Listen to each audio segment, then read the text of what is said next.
If you like the story, you can support the author on Patreon. Link is in the description. Chapter 81. This Trainee Fatui Harbinger is too unreliable. 81. Hanamizaka, Luo Qing's resting place. The first rays of the morning sun filtered through the window, casting a golden hue inside the room. In the spacious chamber, Luo Qing and the Raiden Shogun stood facing each other. After Luo Qing's relentless persuasion last night, Ai had finally succumbed to his enticement. Not only had she released him from the plane of Euthymia, but she also issued a command. Bring me the dango milk and those light novels you mentioned. If you fail, I'll have the Shogun cut you down. Little did Ai know that the emotionless Raiden Shogun was already far more captivated by Luo Qing than she was. I say, Shogun, are you planning to accompany me outside? Luo Qing asked with a smile. No, the Raiden Shogun shook her head slightly, averting her gaze. After a night of reflection, she had gradually come to terms with the strange feelings stirring in her heart, though she still couldn't meet Luo Qing's eyes. Just gather the things she requested and deliver them to Tenchikaku and Luo Qing, I won't forget you. With that, the Raiden Shogun sliced open the air with her blade, stepping into the rift. Once she was gone, Luo Qing collapsed onto the floor, gasping for breath. The events of the night had been nothing short of a roller coaster.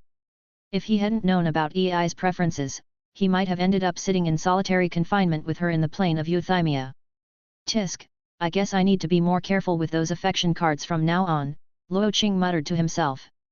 Had he not impulsively used an affection boost card on the Raiden Shogun back then, the night wouldn't have been so thrilling, almost leading to his demise at the hands of both Ai and the Raiden Shogun. With Natalia already on her way out of Inazuma City to rendezvous with Teresa and the others, Luo Qing, now with time to spare, decided to gather the sweets and light novels that Ai had requested. After delivering them, he could proceed with his plans involving the Tenryo Commission. He set off towards Hanamizaka. Passing by Komore Tea House, Luo Qing thought that since Kamisato Ayaka, being a girl herself, would surely have a better understanding of Ai's tastes when it came to sweets and novels, he might as well ask her for some recommendations. If he could lure Ai out of the plane of Euthymia, it would count as a favor to the shogunate. Although it was early in the morning, the tea house's front was already occupied by the same girl, Casa, who had served as the hostess the previous night, indicating that the tea house was open for business. Remembering Ayaka's words that he was welcome to visit anytime, Luo Qing didn't hesitate and made his way straight to the entrance. Wait, Luo Qing, sir, please hold on a moment. Casa quickly stepped in front of him, blocking the doorway. Didn't your lady say I could visit her whenever I wanted? Luo Qing asked, puzzled. My lady has already gone out and isn't home today. Could I ask you to come back another time? Casa replied with a forced smile. She went out. Luo Qing gave Casa a scrutinizing look. Something wasn't right. The girl was lying. With a thought, he opened his system inventory and picked out a random emotion tool card. Would you like to use the Tearful Sorrow tool card? Available targets, Casa, Taromaru, Naka, Nobu, Seiyu, Kamisato Ayaka. So, she was inside. Luo Qing's confusion deepened. We were getting along just fine last night. Why is she avoiding me now? She doesn't want to see me, does she?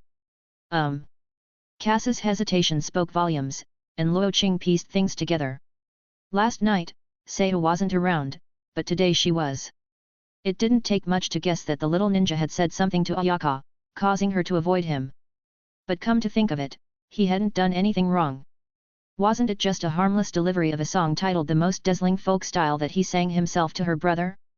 Is that really a crime?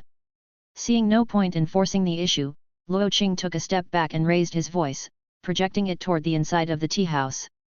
Such a pity. I was hoping to invite Lady Kamisato for a stroll in Hanamizaka today. But since she's not here, I'll just have to come another time. With that, Luo Qing shot a glance at Casa, then turned to leave. After Luo Qing had walked far enough away, a wooden window on the second floor of Komore Tea House cracked open slightly. Through the gap, Ayaka watched his retreating figure. Once he was out of sight, she turned around, sighing softly. Seiyu, did brother really instruct you that I must stay away from Luo Qing?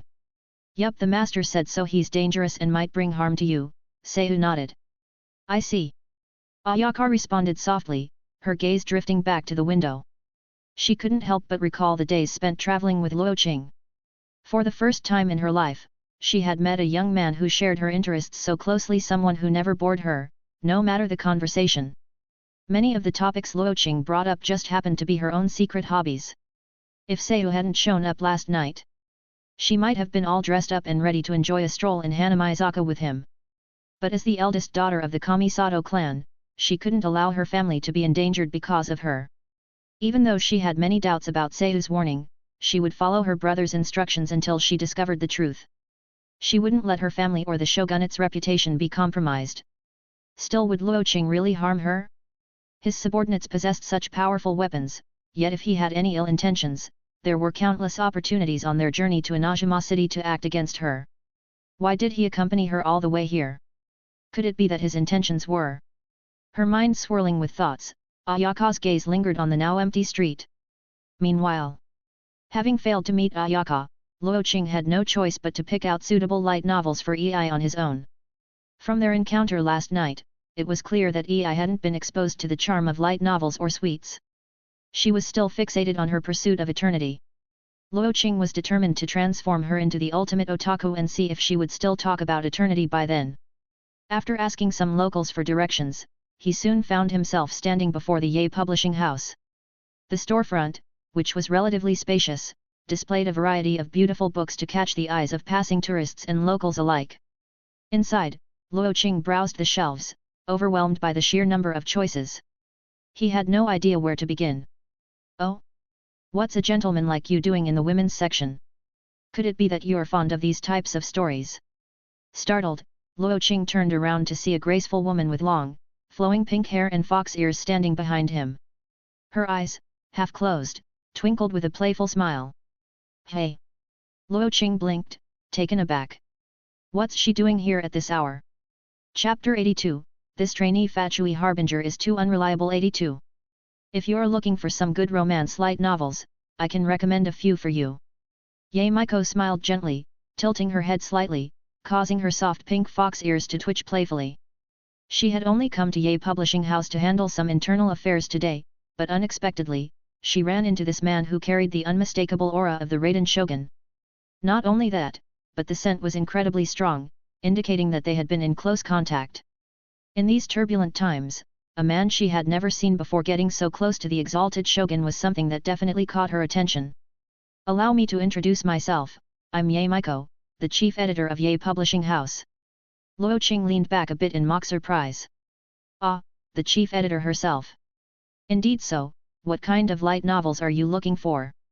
I'd be happy to recommend a few.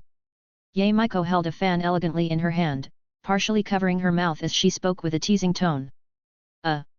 Luo Qing glanced around to make sure another Raiden Shogun wouldn't suddenly appear, then leaned in closer to Yae Miko and lowered his voice. Do you have anything sappy and tear-jerking? Something a country girl who's never been to the city might like. Oh. Yae Miko leaned back, amused. Are you picking this out for a friend? More or less? Luo Qing nodded slightly, thinking, what kind of friend would threaten to slice me up with a sword? In that case, follow me, dear customer. Yae Miko gestured for him to follow, turning and walking deeper into the bookstore. Luo Qing trailed behind her, and as they passed each row of shelves, he watched as she casually grabbed light novels off the shelves, tossing them into his arms while providing a running commentary. This one, The Stoic Samurai Falls for the Wild Heiress, is excellent. The ending is so touching it even made me cry. Oh, and here's Becoming the Raiden Shogun and Getting Close to Yae Miko. It's got a bit of a Yuri theme, but the plot is full of twists and turns perfect for a good cry. And this one, Princess Mina of the Fallen Kingdom, is a current bestseller. I'm sure your friend will love it. After several rounds, Luo Qing's arms were piled high with novels of various sizes. According to Yae Miko, each of these was a classic in the genre must-reads that no one should miss. Do you think these will be enough for your friend?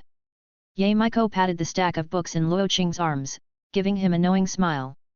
They should be. Luo Qing weighed the stack in his hands. He had no idea how fast Ei could read, but with this many books, it should last at least a month, right? By then, Lumen should have arrived in Inazuma. With these light novels in hand, the chances of a successful persuasion should be much higher.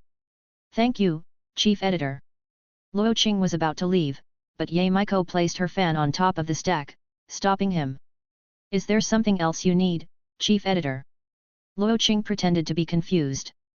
As he expected, there was no way this sly fox would just show up to recommend novels without an ulterior motive.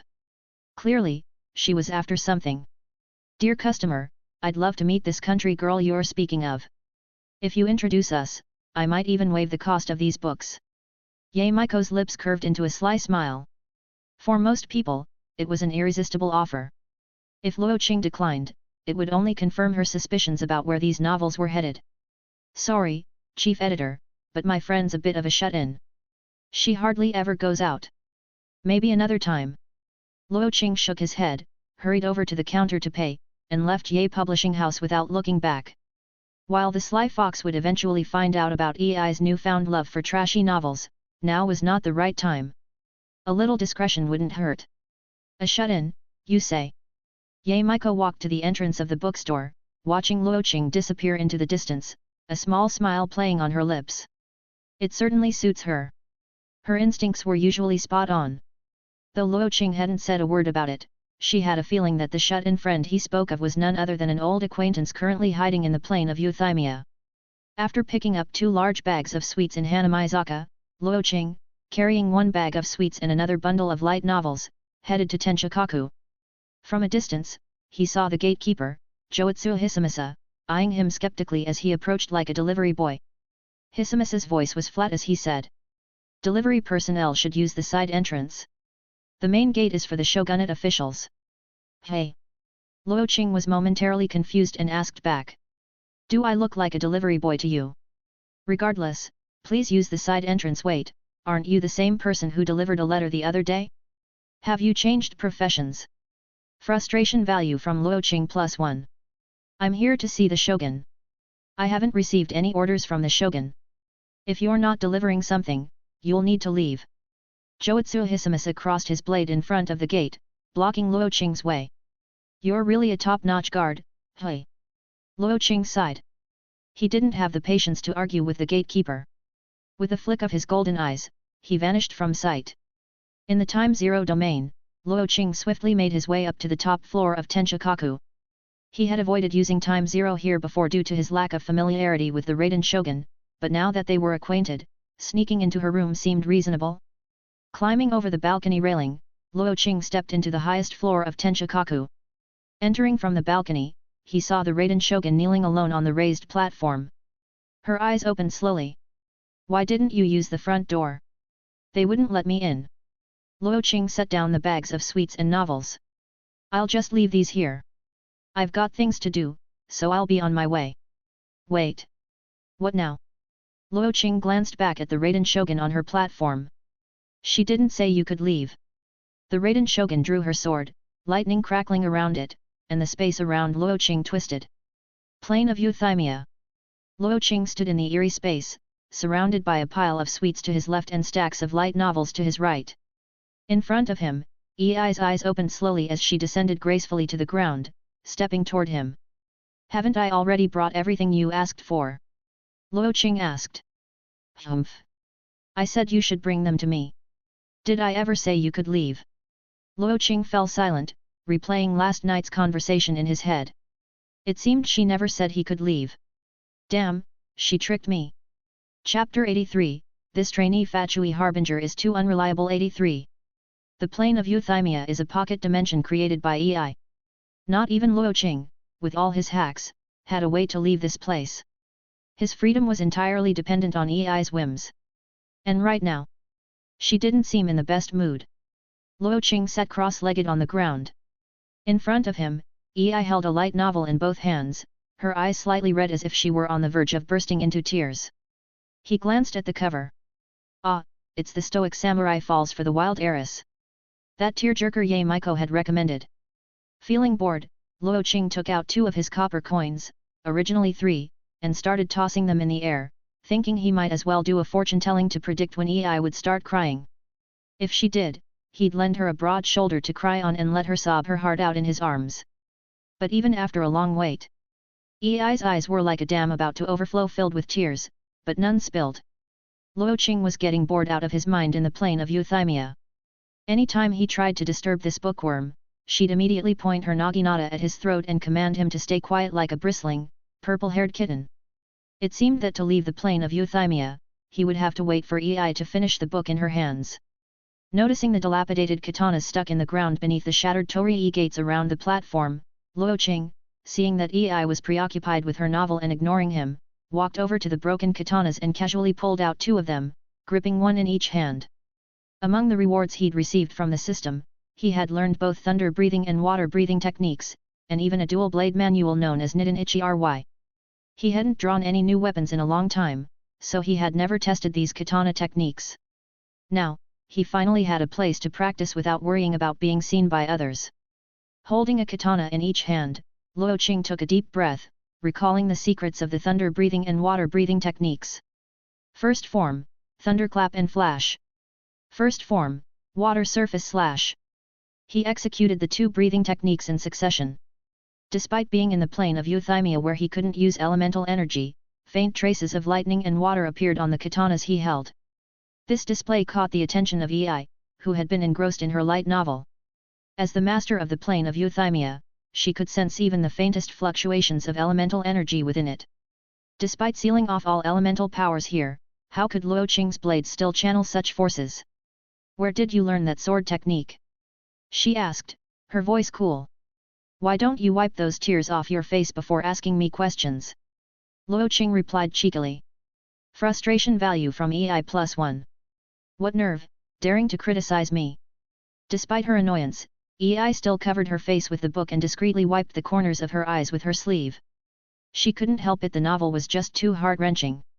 Folding the corner of the page she was on, Ei rose to her feet and walked over to Luo Qing. Show me that sword technique again. She hadn't detected any vision on Luo Qing, yet he had still managed to wield elemental power with his blades. That meant the techniques he used could draw in surrounding elements without needing a vision. Most of the sword and blade techniques practiced in Inazuma had descended from her teachings, then developed by later generations. Since the Cataclysm, the most profound sword arts required elemental assistance, and only those with visions could master them. Even she, the god of Inazuma, had never devised a way for non-vision wielders to manipulate elements with advanced sword techniques. But now, Luo Qing had done just that. Do you want to see it? Luo Qing grinned. If you promise to let me go, I'll show it to you again. Humph. Ei didn't bother responding with words. She simply raised her naginata, its blade resting threateningly against Luo Qing's throat. All right. If you really want to see it that badly. Luo Qing sighed, feeling exasperated. Why does this woman always put a blade to my throat at the slightest provocation? Can't we just talk this out calmly? Intimidated by her imposing presence, Luo Qing had no choice but to pick up the katanas again and focus his breathing. Ei, watch closely. I'm only showing this once. First form, thunderclap and flash. First form, water surface slash. This time, with the dual blade style, Luo Qing performed the full repertoire of thunder-breathing and water-breathing techniques. As the difficulty of the techniques increased, the lightning and water that coated his blades grew more intense, ebbing and flowing with each slash in the plane of Euthymia. Soon, Luo Qing finished his demonstration. Amazing! There was a hint of admiration in Ei's eyes. Throughout the performance, she had been closely monitoring the elemental flow around Luo Qing. Even without a vision, he could manipulate the surrounding elements by using a specialized breathing technique, channeling them through his body, and releasing them with his strikes. He could even briefly command these elements, using them to empower his attacks. If such a technique could be taught, it would represent a major breakthrough for the swordsmanship of Inazuma. Who taught you this swordsmanship? Ei asked, still astonished. Luo Qing kept a straight face. I created it myself. Want me to teach you? Come on, we can discuss this civilly. There's no need to keep pointing a blade at me. Seeing Ei lower her weapon, Luo Qing finally relaxed. One day, when he had grown strong enough to surpass this shut-in woman, he swore he would put his spear to her throat. And then he'd ask if she thought his spear was fast enough. Your sword technique doesn't rely on a vision, yet it can control elemental power. If it could be widely taught, it would elevate Inazuma's swordsmanship to a new level. Ei pointed at the katanas Luo Qing held. Are you suggesting I should go teach them? Luo Qing chuckled, testing her reaction. But haven't you already retreated into the plane of Euthymia, leaving Inazuma's affairs to the shogun? Why suddenly the interest in Inazuma's swordsmanship?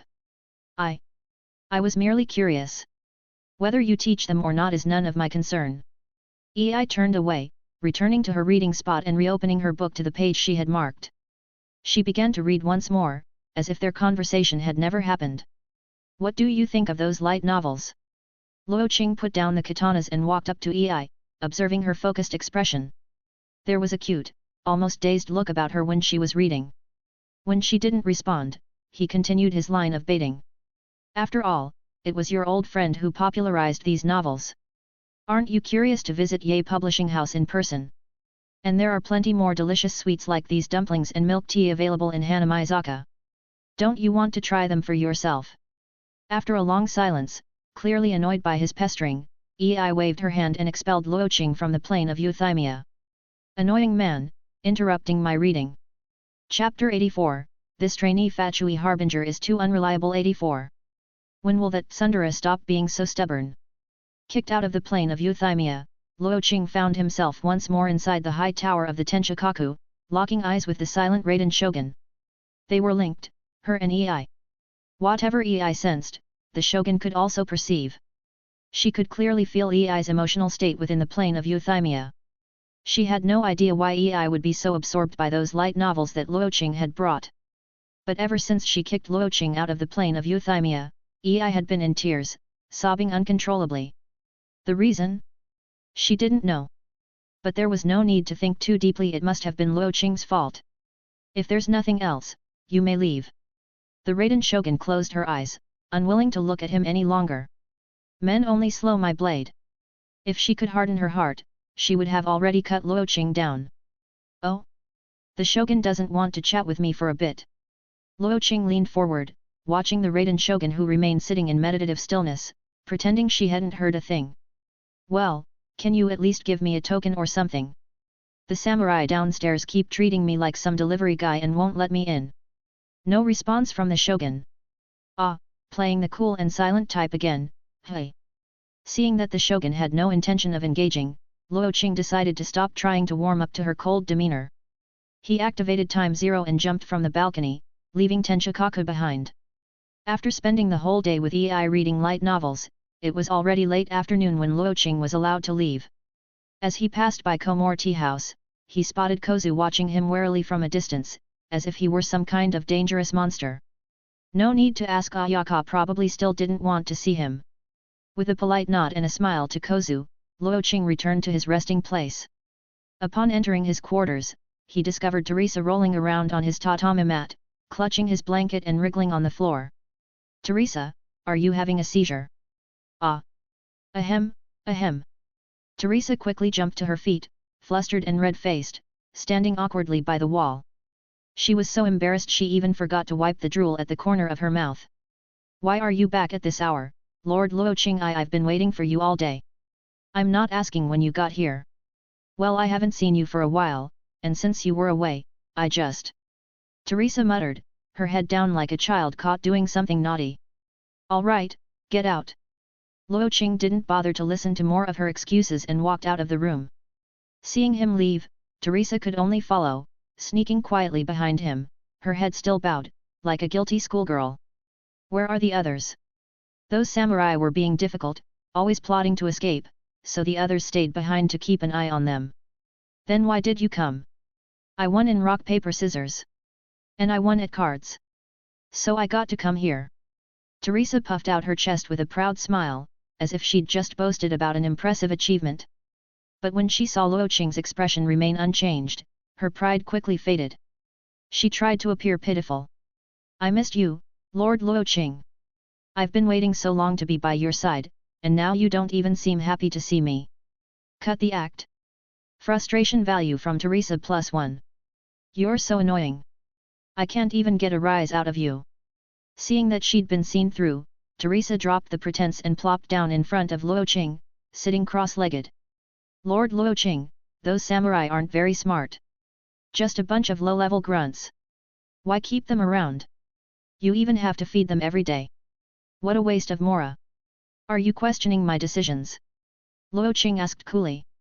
No, Lord. I didn't mean it like that. It's just living with them in some cave in the middle of nowhere, making sure they don't starve. I feel like I've turned into some kind of cook. Teresa's shoulders drooped, her expression pitifully downcast. It was hard to tell if she was genuinely upset or just acting.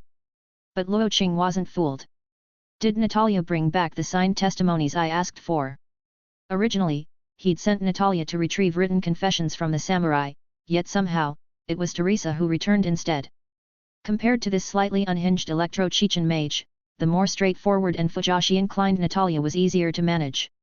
I did bring them. Teresa nodded, then, right in front of Luo Qing, she pulled down the collar of her robe and started fishing around inside. She let out a few odd noises as she searched. Finally, she produced the testimonies, which now smelled distinctly like Teresa's perfume. They were a little damp. Where the hell did she stash these? Noticing Luo Qing's gaze, Teresa mischievously pulled her collar down a bit further, exposing her pale neck. She pretended to be bashful. Don't misunderstand, Lord. These electro-mage outfits don't have pockets, so I didn't have anywhere else to put them. Luo Qing felt he was still too naive. Teresa was not someone who could be understood with normal logic. Deciding to ignore her antics, Luo Qing grabbed the slightly crumpled and perfumed documents from the table and began to read. Everything seemed in order, mostly confessions detailing Kyujo Takeoki's inhumane actions and the chaos within the shogunate's ranks. All right, stay here and don't go wandering around. I need to head out. Luo Qing folded the documents, tucked them into his pocket, and gave Teresa a quick reminder before leaving the resting quarters again. The documents were for Kyujo Takeoki's eyes only. But the real evidence lay with the testimonies of those samurai. The sound of Luo Qing shutting the door echoed from below. Teresa tiptoed to the entrance, peeking out to make sure he was gone and wouldn't be returning soon. Then, she turned back to the bedding in Luo Qing's room. Zeb. Tenryo Commission. Late into the night, Kyujo Takeoki's office was still lit. As the head of the Kyujo clan and the leader of the Tenryo Commission, his duties were endless, and many of them were not fit for public view. Ever since receiving secret support from the Fatui, the Kyujo clan's influence within the Tenryo Commission had solidified, and the Commission's standing among the Tri-Commission had risen as a result. It seemed everything was progressing steadily. But right now, staring at the documents in his hand, Kyujo Takeoki's face was tense. Not long ago, reports from the front lines of the shogunate forces had reached him, detailing how the samurai sent to escort refugees back to Narukami Island had vanished without a trace, while the refugees arrived safely and began spreading word of the Commission's heroic deeds. Under normal circumstances, the disappearance of a few samurai wouldn't trouble him so. But those samurai had orders he had personally given to drown those refugees at sea. The samurai had vanished, yet the refugees had survived. Someone is meddling in the shadows. If word of his orders to eliminate the refugees reached the ears of the Raiden shogun, it would spell disaster for him and the entire Kyujo clan. Chapter 85, This Trainee Fatui Harbinger is Too Unreliable. 85. Suddenly, a strong gust of wind flung the window open, snuffing out the candlelight on his desk. Kyujo Takayuki looked outside, but the night was calm and still certainly not windy enough to justify the sudden draft. Feeling puzzled, he dismissed the thought and relit the candle, intending to get back to his paperwork. Yet, when he sat back down, there was an unfamiliar letter on his desk. Kyujo Takayuki immediately scanned the room, but there were no signs of intrusion. Warily, he picked up the letter and began to open it. Why does it smell like a woman's perfume? Did a woman deliver this letter? And why does it feel damp? Setting aside the strange thoughts, he began to read the contents. As he read, his expression grew darker. This was no ordinary letter, it was a detailed accusation, outlining his orders to drown the refugees. So, the missing samurai, had they been captured? Who would do this? The Yashiro Commission had always been kept in check by the Kamisato clan, but they never meddled in the power struggles between the commissions, preferring to focus on their own development. As for the Kenjo Commission, they were far away on Ritu, busy managing their own affairs. Even if they dismantled the Kyujo clan, it would only pave the way for the Tenryo Commission to be taken over by the Tengu family, which offered them no advantage. Could it be the Tengu clan behind this? As Kyujo Takayuki pondered the possible culprits, a man's voice suddenly broke the silence. Well, Kyujo-sama, how do you find the weight of the evidence in that letter? Do you think it's enough to bring the Kyujo clan down from the Tenryo Commission? Kyujo Takeuchi's gaze snapped to the source of the voice. Seated at the tea table, as if he had always been there, was a hooded man with his face partially covered. The stranger casually poured himself a cup of tea. Did you capture those samurai? Kyujo Takeuchi's expression tightened as he noticed a dark golden emblem hanging at the man's waist. He recognized it. He had seen a similar emblem on the woman from the Fatui who had once approached him with an offer. You're with the Fatui? Well, it seems Kyujo-sama has some knowledge after all, the man said with a calm smile, taking a sip of tea. Luo Qing was secretly relieved the Kyujo head recognizing him meant he didn't need to introduce himself. After all, the best way to make an impression is to have others recognize your importance. Humph, we established an alliance not too long ago, and now, within just a few months, you seek to betray me. Kyujo Takeuchi's gaze sharpened, and he spoke with a cold tone. Do you really think a simple accusation will be enough to control me? Don't get the wrong idea, Kyujo-sama, Luo Qing replied, still smiling as he sipped his tea. I happened to come across a few lost samurai. They had this letter with them, and since you're our esteemed partner, I thought it best to bring it to your attention. Humph, are you saying those samurai are in your custody? That's what you said, not me. Then tell me, what do you want? Kyujo Takeuchi sat back, dismissing the contents of the letter. He knew this was a play for leverage, and that Luo Qing wouldn't be here if he didn't want something in return. How can you say that, Kyujo-sama? We're partners. When one of us faces a challenge, naturally, we lend our support. Luo Qing stood and walked over to Kyujo Takeuchi, tapping the letter with a finger as he smiled. Rest assured, those samurai are being well looked after. You don't need to worry about them.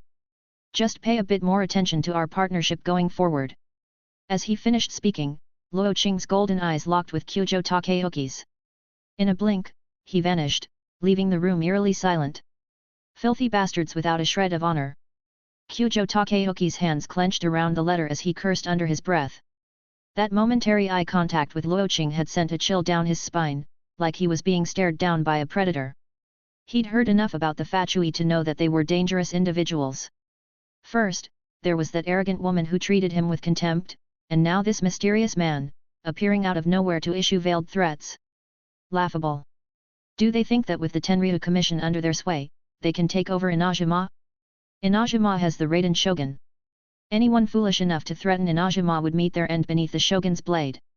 Seething with anger, Kyujo Takeuchi tossed the perfumed and damp letter into the candle's flame, watching it burn to ash. Meanwhile, Luo Qing had never intended to extract anything specific from Kyujo Takeuchi during this visit. His goal was simply to rattle the Tenryo Commission's leader. Negotiations were best left to La Signora. He strolled past Komore Tea House once again. It was late, the night market at Hanamizaka had long since packed up, and the closed sign hung outside the tea house. Though the shop had shut down for the evening, light still filtered from the upper floor windows. Luo Qing glanced up, noticing the slight gap in a second-floor window. There, leaning against the sill, was Kamisato Ayaka, her chin resting on her arms as she gazed at the full moon. She seemed lost in thought, her face tinged with a hint of melancholy. Suddenly, as if sensing his gaze, Ayaka looked down and spotted Luo Qing standing in the street, staring back at her. Why is Mr. Luo Qing here? Caught off guard, Ayaka scrambled to stand up, accidentally bumping her forehead against the window frame with a dull thud. Miss Kamisato, are you all right? Luo Qing chuckled, having witnessed the scene. He had to admit, her flustered reaction was rather adorable. I am fine, Mr. Luo Qing, don't worry about me, Ayaka stammered, wincing as pain throbbed at the back of her head. With Luo Qing watching, she couldn't even rub the sore spot. It's so late, why are you still out on the street, Mr. Luo Qing? Well, it's late, and I couldn't find a place to stay, so I thought I'd look for a spot to rest, Luo Qing said casually, his playful side tempted to tease her a bit more. Oh, I see. Ayaka hesitated, biting her lip. If it weren't for Seiu's warning, she would have immediately invited Luo Qing inside to stay. But with her brother's instructions in mind, no matter how much she wanted to help, she just couldn't bring herself to extend the offer. There's an adventurers guild not too far from here. They're open all night and have places to rest. Mr. Luo Qing can stay there. She trailed off, barely able to finish. As his friend, she should have invited him inside. But instead, all she could offer were distant directions. "All right, I'll check it out. Good night, Miss Kamisato." "Good night." Watching Luo Qing's figure disappear down the street, Ayaka's lips curved into a small pout, her expression falling. Back at his resting quarters, Luo Qing was overcome with fatigue. After washing up, he didn't think twice and slipped under the covers, ready for a good night's sleep. But as soon as his face hit the pillow, he felt something wet. Blinking in confusion, he sat up and touched the blankets. Why the hell is this blanket wet? Chapter 86, This Trainee Fatui Harbinger is Too Unreliable. 86. The next morning, the bedding was filled with Teresa's scent, a mix of electro-infused fragrance, making it feel as if she had been burrowing into his covers all night.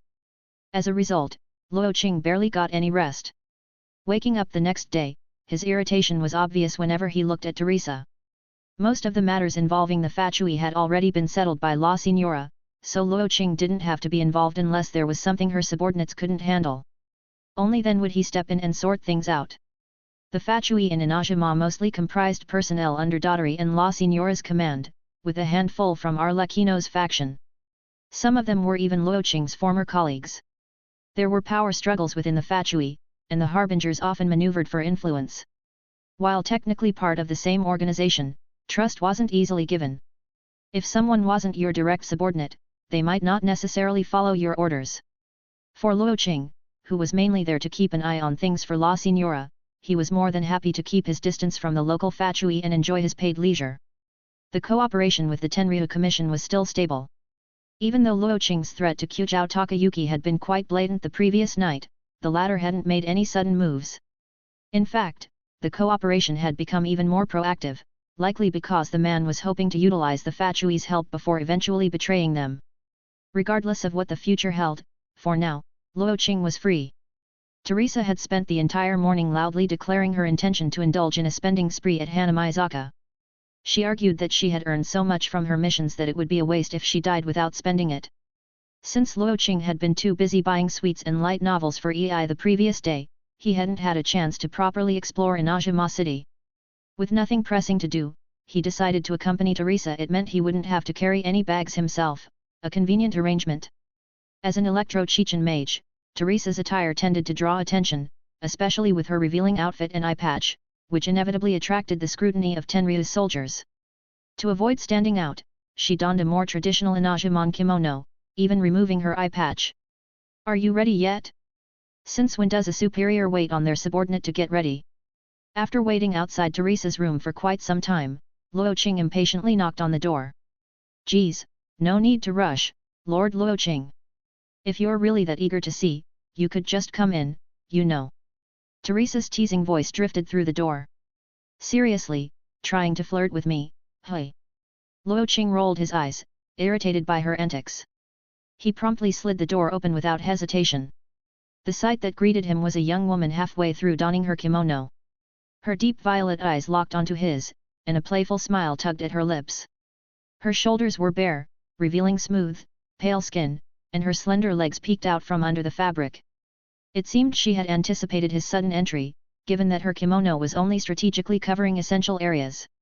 "Lord Luo Qing, you're so eager." Her voice carried a teasing lilt, her expression clearly amused by his reaction. Recalling the state of his bedding from the previous night, Luo Qing had a sinking suspicion that Teresa was intentionally trying to provoke him. "I'll give you 5 minutes. If you're not out by then, I'm leaving without you," he said coolly, closing the door. He admitted it, there had been a fleeting moment when her flirtation had gotten to him. Those deep, entrancing violet eyes, the flowing purple hair, and her youthful yet alluring figure had caught him off guard. Even the bare feet, peeking out from beneath her kimono. But he quickly dismissed those thoughts.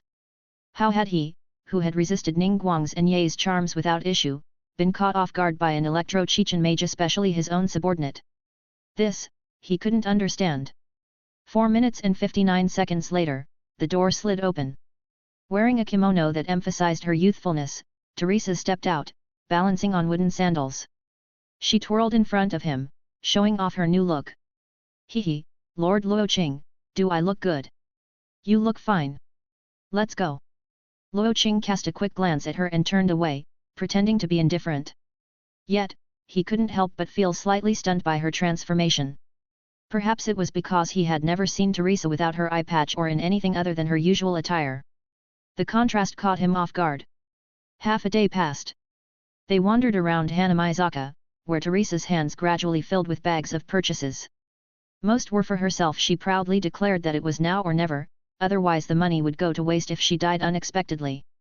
She begged Luo Qing several times to help carry the bags, but he refused each time, standing firm in his role as her superior. Finding himself with some free time, Luo Qing decided to revisit Yae Publishing House. He'd spent the previous visit picking out romance novels for EI, so he hadn't had a chance to browse the more male-oriented sections. As he explored the aisles, he was amused by the obvious endings the titles suggested. Realizing there was little of interest, he dragged a reluctant Teresa who had been absorbed in the women's section out of the shop.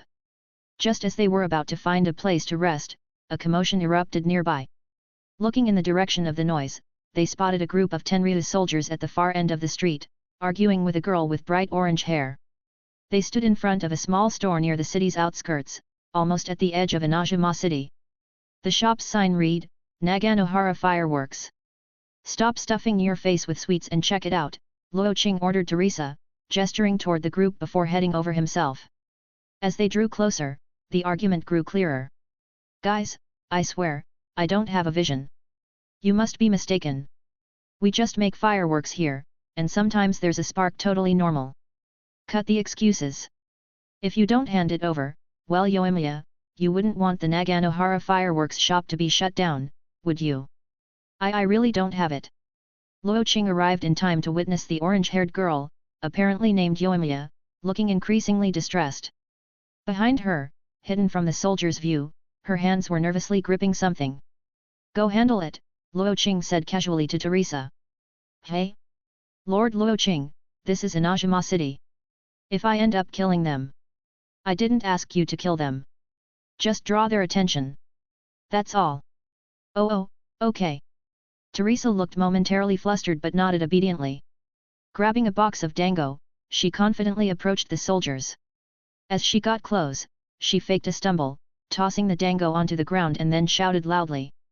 Watch where you're going, you blind oafs. Chapter 87, This Trainee Fatui Harbinger is Too Unreliable. 87. Several shogunate soldiers turned their heads, spotting a young girl with purple hair in a kimono sitting on the ground. She was pointing at them, shouting angrily. What's the matter with you all?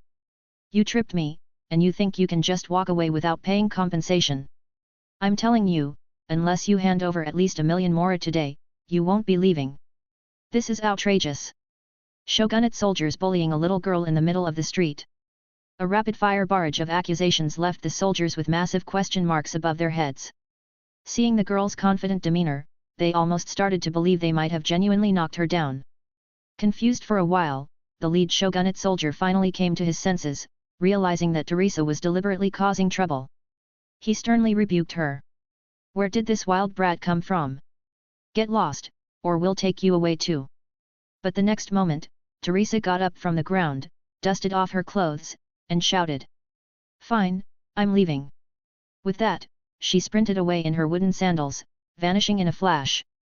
Once she disappeared from the soldier's view, Teresa quickly returned to Luo Qing's side, proudly reporting. Sir, how was my distraction this time? It was a decent distraction. Please, don't do it again. Meanwhile, at the entrance of the Naganohara fireworks shop, the moment the shogunate soldier's attention was diverted by Teresa's fake stumble, Euthymia seized the opportunity. She swiftly tossed aside the vision in her hand and pulled a new one out of her pocket. To cope with the vision hunt decree, she always kept a fake vision ready. Who could have guessed that the soldiers would show up right when she was using her vision to make fireworks? They had been watching her too closely, there was no chance to swap the vision in her hand with the fake one. Euthymia, don't play any tricks. Hand over the vision now, or we won't be so polite. The Naganohara fireworks shop had a good reputation in Inazuma city. If not for the vision hunt decree, the soldiers wouldn't have wanted to make things difficult for Euthymia. Ugh, all right. Euthymia pretended to reluctantly take out the pyro vision from behind her and slowly extended it towards the soldiers. Her expression of painful hesitation, looking like she was about to cry, almost made their hearts soften. Thank you for cooperating, Miss Euthymia. Seeing that she handed over the vision, the soldiers didn't push any further. They exchanged glances and began heading towards Tenshikaku. Every vision they collected had to be embedded in the statue, so they needed to deliver it quickly. Once the soldiers were far enough away, Yoimiya's previous sorrowful expression disappeared, replaced by her usual bright and cheerful demeanor. She scanned the street, catching Luo Qing's gaze from where he was sitting a bit further away, enjoying a dessert. She smiled, waved at Luo Qing, and ran over to him, thanking both him and Teresa. Phew, thank you both for distracting them earlier. Gulpa, finally finished. Teresa pounded her chest, having just swallowed the last bite of a dango. Miss, thank you for drawing their attention. Seeing that Teresa was ignoring her at first, Yoimiya moved closer and gave a slight bow. Hey? Oh, I was just following orders. If you want to thank someone, thank him. Oh, all right. Sir, thank you for your assistance. I'm Yoimiya, the current owner of Naganohara Fireworks. Yoimiya gave a bow to Luo Qing, her smile radiant and healing. It was just a small favor, Miss Yoimiya. No need to mention it. Luo Qing waved it off and continued, by the way, those shogunate soldiers, could they really not tell that your vision was a fake? If they noticed, it could have been dangerous for you. They won't. Yoimiya shook her head and laughed. A vision can only be used by its owner. In someone else's hands, it's just a pretty stone. They won't find out. Speaking of which, are you two from Inazuma City? As one of Inazuma's social butterflies, Yoimiya had a good memory of most residents in the city. Luo Qing wasn't particularly unusual, but the purple-haired, purple-eyed Teresa beside him, with her distinctly foreign face, would have definitely left an impression if she were a local. We're from Snezhnia, traveling to Inazuma for trade. Oh, I see. Listening to Luo Qing's explanation, a hint of doubt arose in Yoimiya's heart. Very few people knew about Master Masakatsu's counterfeit visions, and if Luo Qing and his companion were foreigners, how did they know about her fake vision swap? But since they had helped her, Yoimiya felt it would be rude to pry further. Miss Kamisato mentioned the matter of visions to me, Miss Yoimiya. No need to worry about it. Seeing Yoimiya's brief flash of doubt, Luo Qing decided to offer a slight explanation to boost her trust in him. Oh, so you're friends with the Princess of the White Heron. No wonder you're so kind-hearted. With her doubts dispelled, Yoimiya beamed once more. As a thank you for your help, if you ever need fireworks, please come to Naganohara Fireworks. I'll provide them for free. Thank you, Miss Yoimiya. Meanwhile, on Ritu. At the commissioner's residence, Nagamasa heard the sound of heels clicking against the wooden floor outside and quickly went to greet the visitor. The wooden door gently slid open, and a woman in a luxurious gown entered, flanked by two teams of Fatui elites. Their imposing aura even surpassed that of the shogunate soldiers outside. Thank you for your hard work on the journey. Nagamasa bowed respectfully. As for the task you entrusted to our agent, I have already started preparations. I believe our cooperation will be as smooth as before. I'm not interested in these trivial matters. The woman snorted coldly. I asked you to keep an eye on a particular situation. How is it going? Well. Nagamasa hesitated for a moment, then spoke cautiously. Ever since Mr. Luo Qing arrived, up until your arrival, there has been no sighting of the traveler from Liyue that you mentioned at the harbor. Humph, it seems they haven't arrived yet. The woman scoffed. When that traveler arrives, make sure they remain on Ritu. Don't let them leave. And remember, don't let them realize you're behind it, and do not harm them. Understood? Yes, I understand. Nagamasa nodded, then timidly asked. And about the matter of the taxes that the Lord mentioned earlier. Humph, as long as you cooperate sincerely, benefits will naturally come your way. Understood. Inside a side hall. A girl peeked out from behind a door, observing Nagamasa's conversation with the mysterious woman. She didn't understand why her usually stern father acted so deferentially in front of that woman. And that traveler. Wasn't it the same Mr. Luo Qing who had asked her to help the traveler escape before? Wasn't Mr. Luo Qing allied with that woman? So why did he want her to help the traveler leave? Chapter 88, This Trainee Fatui Harbinger is too unreliable. 8830 PS. Inazuma City. After exchanging a few pleasantries with Yoimiya, Luo Qing and Teresa eventually took their leave. It was their first meeting, after all. No matter how good Luo Qing's first impression of the bright and cheerful Euthymia was, it wouldn't do to go overboard on their first encounter. He didn't want to be seen as some kind of lunatic. After wandering around for a while, Luo Qing returned to his resting place. Suddenly, he heard the chirping of birds from outside the window. He opened it to find that familiar owl fluttering in, landing right on his tea table. In its beak was a letter sealed with a red moth emblem, and it tilted its head, staring at him.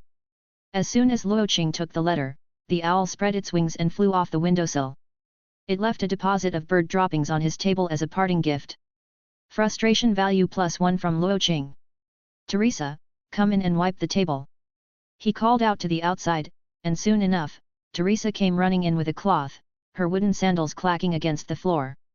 Luo Qing unfolded the letter and began reading. The content was simple. Rosalyne had already arrived in Inazuma. Before heading to Inazuma City, she had some business to handle on other islands and instructed Luo Qing to inform the shogunate ahead of time. The message was clear: a Snezhnayan envoy was coming, bearing the will of the Tsaritsa, to negotiate with the Raiden shogun. They were to prepare a proper welcome. Emphasize that haughty attitude. TCH, still thinking she can negotiate with the shogun? Luo Qing shook his head, his mind wandering back to his earlier speculation. It seemed Rosalyne didn't really know who held the gnosis. Otherwise, why would she keep insisting on negotiating with the Raiden shogun? That woman had dedicated herself to a path of emotionlessness. Even someone with a favorability rating of 37.5, like Luo Qing, had nearly been cut down by her. Given Rosalyne's usual disdainful attitude, it would be a miracle if she didn't end up on the receiving end of the shogun's blade. But thinking about it, Rosalyne's arrival meant that the time for Lumen and Paimon to arrive in Inazuma wasn't far off. And since the last encounter, he had only accumulated 10 frustration value draws, still a long way from obtaining the Guardian Angel's resurrection armor. There was no giant creature like Oziel in Inazuma that he could squeeze for frustration value. Gathering it here was just too slow. Who can I use as a frustration generator?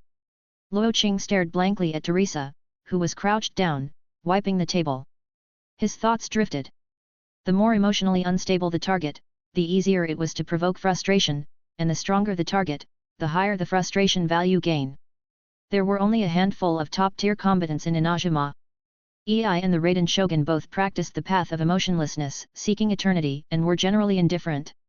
It would be hard to squeeze much frustration value out of them. Even though Ei could cry her eyes out reading a light novel, Luo Qing had rarely managed to gain any frustration value from her. As for the Raiden shogun, that was an even bigger no-go. Luo Qing was terrified that if he pushed her the wrong way, she might actually take up her blade and slice him in two.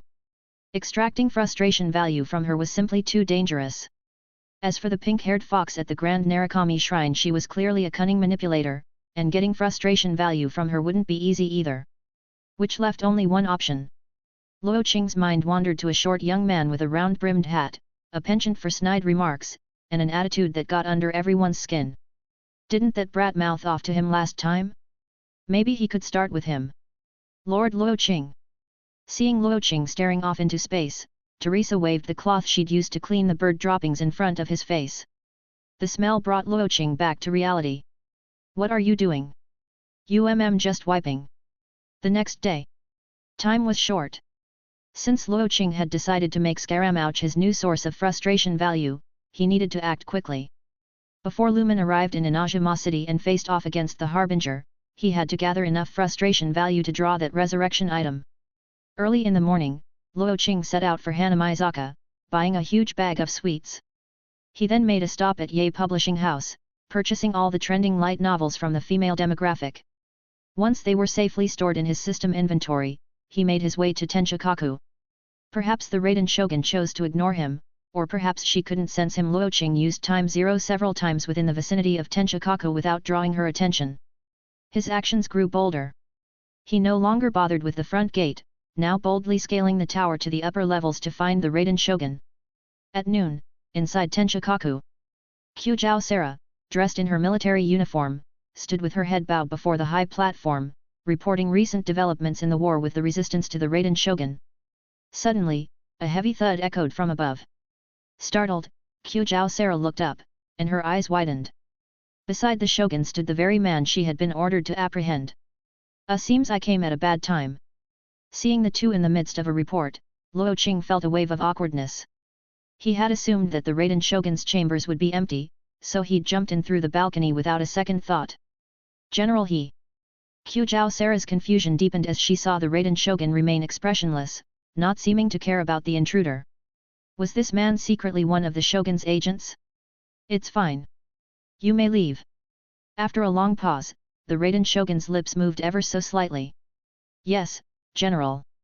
Qiuzhou Sara bowed deeply before respectfully withdrawing. Although her mind was still full of unanswered questions, the thoughts of a servant were not for their lord to decipher. Breaking into Tenshikaku, do you think I wouldn't dare to cut you down? The Raiden Shogun turned her gaze to Luo Qing, an unusual hint of disdain flashing across her face. My bad, my bad. Luo Qing scratched his head in embarrassment. He had to admit, he was in the wrong. Humph. Why are you here again? The Shogun, uninterested in his excuse, returned to her seat. I'm here to see Ei. Can I go in for a bit? Luo Qing asked tentatively. The Raiden Shogun's brow furrowed. Do you think I'm your doorman?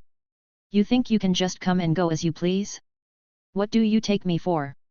Ahem, I really have something urgent to discuss with her. Humph. What is it? Speak, and I will listen. It's about your brother. The Raiden Shogun froze for a moment. Ha, are you curious? Luo Qing teased. If you let me in, when I come out, I'll tell you. The Raiden Shogun's frown deepened.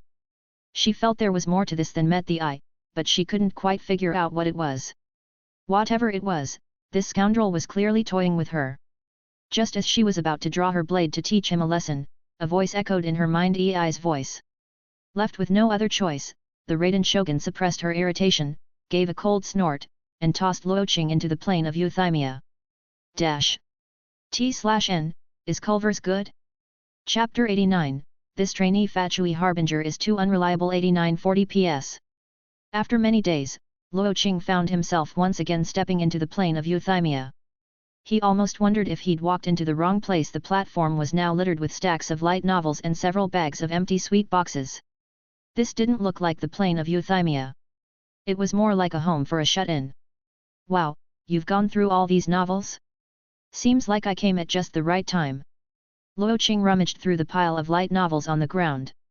With a thought, he summoned another big bag of sweets and a fresh bundle of light novels. Here, Miss Ei, I brought these just for you. Get to the point. Ei closed her book, her gaze calm as she looked at Luo Qing. If he'd looked closely, he might have noticed the tear stains at the corners of her eyes. No doubt caused by the novels. What did you mean by what you said to the Shogun earlier? Exactly what I said. Luo Qing set the bags down, moved closer to Ei, and said calmly, Miss Ei, you know who I am, right?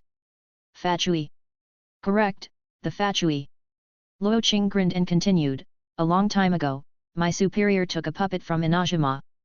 I heard his name was something like Raiden Kunikuzushi. He's with you. Ei's brow furrowed. I've already given him his freedom. Where he goes is up to him. But he's still plotting to return one day to take his revenge on you, Miss Ei, Luo Qing teased. Ei fell silent, only speaking after a long pause. I'll be waiting for him. Ah, don't be like that, Miss Ei. Luo Qing sat down in front of her, patting her shoulder like a well-meaning friend. After all, it's your first time being a mother. It's only natural that you'd make mistakes. It's been hard for you all these years, but from now on, I'll be by your side to face everything together. Ei's expression darkened, and she pulled out the Mizuno Hitotaki, pressing it to Luo Qing's neck. Ahem, I mean, perhaps there's still a chance to mend things between you? You must have some regrets about what happened back then, right? What do you want to do? I'll be leaving Inazuma City for a while. Luo Qing took out a stack of paper and a pen, placing them on the ground. Opportunities like this don't come twice. If there's anything you want to tell him, write it down, and I'll deliver it. I have nothing to say to him. Tell him if he wants revenge, I'll be here waiting.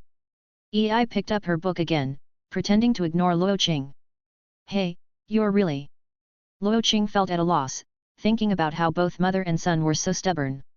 He'd planned to use this as a way to mess with Kunikuzushi, to rack up frustration value. If she didn't write the letter, he'd be losing out. Are you sure you don't want to write anything?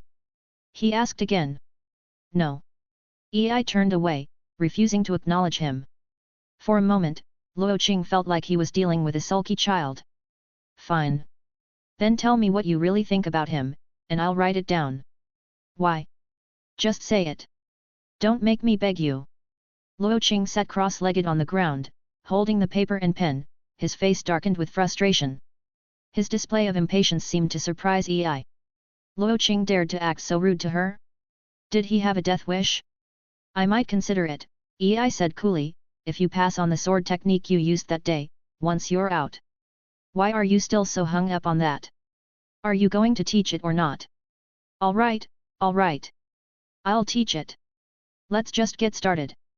I can't wait any longer. Luo Qing agreed instantly. Really? Scout's honor. Hand over the pen and paper. Ei set her book aside and held out her hand. Though she never left the plane of Euthymia, she still learned about everything that happened in Inazuma through the Raiden Shogun. If Luo Qing left without honoring his promise, she'd make sure the Shogun taught him a lesson. Write something on each page. It doesn't have to be a lot. Luo Qing leaned closer, handing her the pen and paper and whispering. Why? Can't I just write everything on one page? Ei asked, puzzled. Well, that's where you're missing the point, Miss Ei. Luo Qing chuckled. 1 page is love. 100 pages?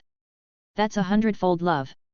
Ignoring Luo Qing's cheeky remark, Ei started writing. Luo Qing watched from behind as she scribbled on page after page. The first prototype in my pursuit of eternity displayed unexpected emotions spared from destruction, placed in Yae Pavilion to Tarasuna behavioral flaws. Each page contained a record of Kunikuzuchi's deeds and impressions.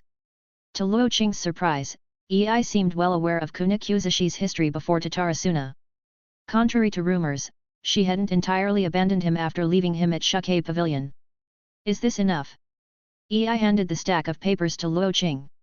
Taking the pages, Luo Qing couldn't help but tease, you don't seem to care, yet your actions say otherwise, Miss Ei. It's just something I happened to hear. Pay it no mind. Don't you want to see him? If you go and talk to him, Inazuma might gain another Raiden general, you know. There's no need. Inazuma already has the Shogun. So stubborn. Don't forget your promise. With a flick of her hand, Ei sent Luo Qing hurtling out of the plane of Euthymia. That man's mouth was insufferable, and she couldn't understand why she never quite had the heart to cut him down. Thrown out of the plane of Euthymia, Luo Qing landed back in Tenchikaku. He glanced at the Raiden Shogun, who was deep in meditation, and decided to quietly make his escape. But just as he prepared to slip out through the balcony, the Raiden Shogun rose and blocked his path. You still haven't told me about him. Hey! Luo Qing leaned back instinctively, surprised by her interest in Kunikuzuchi. The Raiden Shogun had been created after the fall of Kunikuzuchi. Technically, she should even call him Unei-chan. Could she be a siskin? Haven't you already learned what you wanted to know from Ei? What more do you need from me? Is he in Inazuma now? What, are you planning to go see him? Luo Qing looked her up and down. With her combat abilities, if she insisted on going, there was no way he could stop her. No need. Tell him if he wants revenge, he can come to Tenchikaku anytime. I'll be waiting. Must siblings always fight? Luo Qing tried to dissuade her. That's all. Also, use the front entrance from now on. Stop climbing the balcony. With that, the Raiden Shogun returned to her seat, no longer paying him any attention. Like Ei, she found Luo Qing's mouth incredibly irritating. So why couldn't she bring herself to act against him? Fine, next time I'll make sure no one's around before I come find you. With that, Luo Qing hopped back out through the balcony. Despite some bumps along the way, he'd managed to get what he came for. Now, it was time to meet up with the Harbinger and have a good time playing with Kunikuzuchi. Chapter 90, This Trainee Fatui Harbinger is too unreliable. 90-50 PS. After giving Teresa and Natalia a few instructions to stay behind and watch over Inazuma City, Luo Qing prepared to set out in search of Kunikuzuchi. Coincidentally, after completing her negotiations with the Kenjo Commission on Ritu, the Harbinger known as the Lady was also heading to the Delusion Factory. So, Luo Qing first made his way to Ritu, planning to accompany her to Yashiori Island. He also wanted to ask Rosalyne about his promised position as a harbinger. After all, she had once used that as a bargaining chip to recruit him. Several days of travel later, Luo Qing arrived at Rita once again. He had already sent a message to Rosalyne beforehand, arranging to meet her there so they could travel together to Yashiori Island. By the time he reached Ritu, several Snezhnayan merchant ships were docked at the harbour. It seemed that Rosalyne's visit to Inazuma, under the guise of the Snezhnayan envoy she had mentioned, allowed her to act with such boldness. Following her directions, Luo Qing found himself aboard a cargo ship anchored at the docks. The sailors were busy loading crates, and he could see bits of crystal and marrow falling from the gaps in the wooden planks. Rosalyne was seated at a desk in the captain's cabin, reviewing some shipping documents. When Luo Qing entered, she didn't bother to look up, merely letting out a cold snort. "Humph, in quite the rush, aren't you?" Unfazed, Luo Qing sat across from her, smiling. "Not at all. I just couldn't wait to see you, Lady Rosalyne. Spare me your flattery. It doesn't work on me." Rosalyne shot him a glance, her brows knitting slightly. "I've reported your accomplishments to Her Majesty. She seems quite interested in you. Once we're done in Inazuma, you'll accompany me back for the investiture ceremony, and you'll be granted your new name." "And what if you don't make it back?" Luo Qing teased. Frustration value +1 from Rosalyne. "Do you think I'll die here in Inazuma?" Rosalyne set the shipping documents aside, a red moth landing delicately on her finger as she fixed Luo Qing with a cold stare. They hadn't seen each other in a while, and it seemed Luo Qing's cheekiness had only grown. Did he think he could act this way just because he was about to be on equal footing with her? She'd have to find an opportunity to teach him a lesson. "Humph, don't think that just because you return, you'll automatically become the 12th Harbinger. You know Snezhnaia doesn't keep idle hands. Before the investiture, you'll have to prove your worth and your talents to Her Majesty." "Talents?" Luo Qing looked puzzled. "Does 18 centimeters count?" Rosalyne's expression darkened. She was this close to grabbing something and hitting him. "Humph, we'll see if you can keep up that smart mouth when the time comes. Oh, by the way, Child knows about your investiture.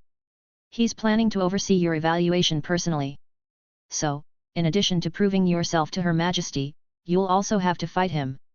If you don't earn his approval, you won't even have the right to meet the Tsaritsa." "Ah, seriously?" Luo Qing was at a loss for words.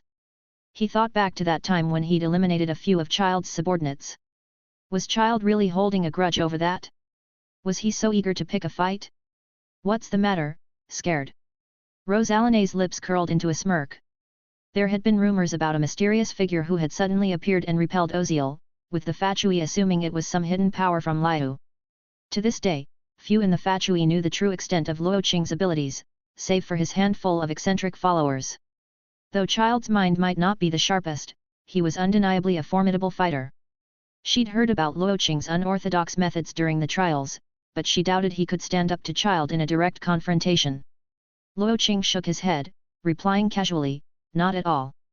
I'm just worried that if I knock him down, he might lose face." Rosalyne was left speechless, wondering where he got such confidence. "Go back to your cabin. Just seeing you is irritating." With that, Rosalyne got up and left the captain's cabin, heading to the deck for some fresh air. The thought of soon facing another person with an even fouler mouth than Luo Qing's was exhausting. Several days later, Rosalyne's ship finally docked at Yashiori Island. During the journey, Luo Qing had taken every chance to hang around her, bringing up the most absurd topics. "Have you ever thought about what kind of life motto you'd have inscribed on your tombstone? Or who you'd want to be buried with? If nothing's left of you, not even ashes, would you consider a cenotaph?" It was as if he was convinced she'd meet her end in Inazuma. What an ominous attitude. He must have some screws loose.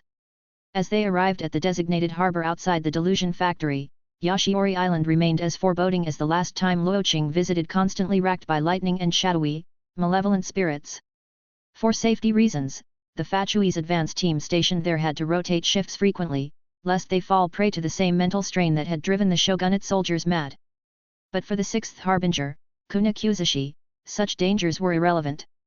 He remained a steadfast guard of the delusion factory, serving as a reliable workhorse. "Why are you even here? Didn't I tell you to stay in Inazuma City?" Rosalyne asked as they approached the factory, still feeling something was off. What reason did Luo Qing have to abandon the relatively comfortable Inazuma city and follow her to this cursed island? Did he have an itch to get high on the malevolent spirits? I just want to spend more time with you, Lady Rosalyne. What if I never see you again? Luo Qing replied offhandedly. Frustration value +1 from Rosalyne. Luo Qing, if you keep talking like this, I'll throw you into the sea to feed the fish. Rosalyne snapped, barely containing her frustration. Who goes around cursing someone to die like that? Ahem, fine, fine. I won't say any more. Luo Qing glanced at the entrance to the Delusion Factory's cave. How long are you planning to stay here, Lady Rosalyne?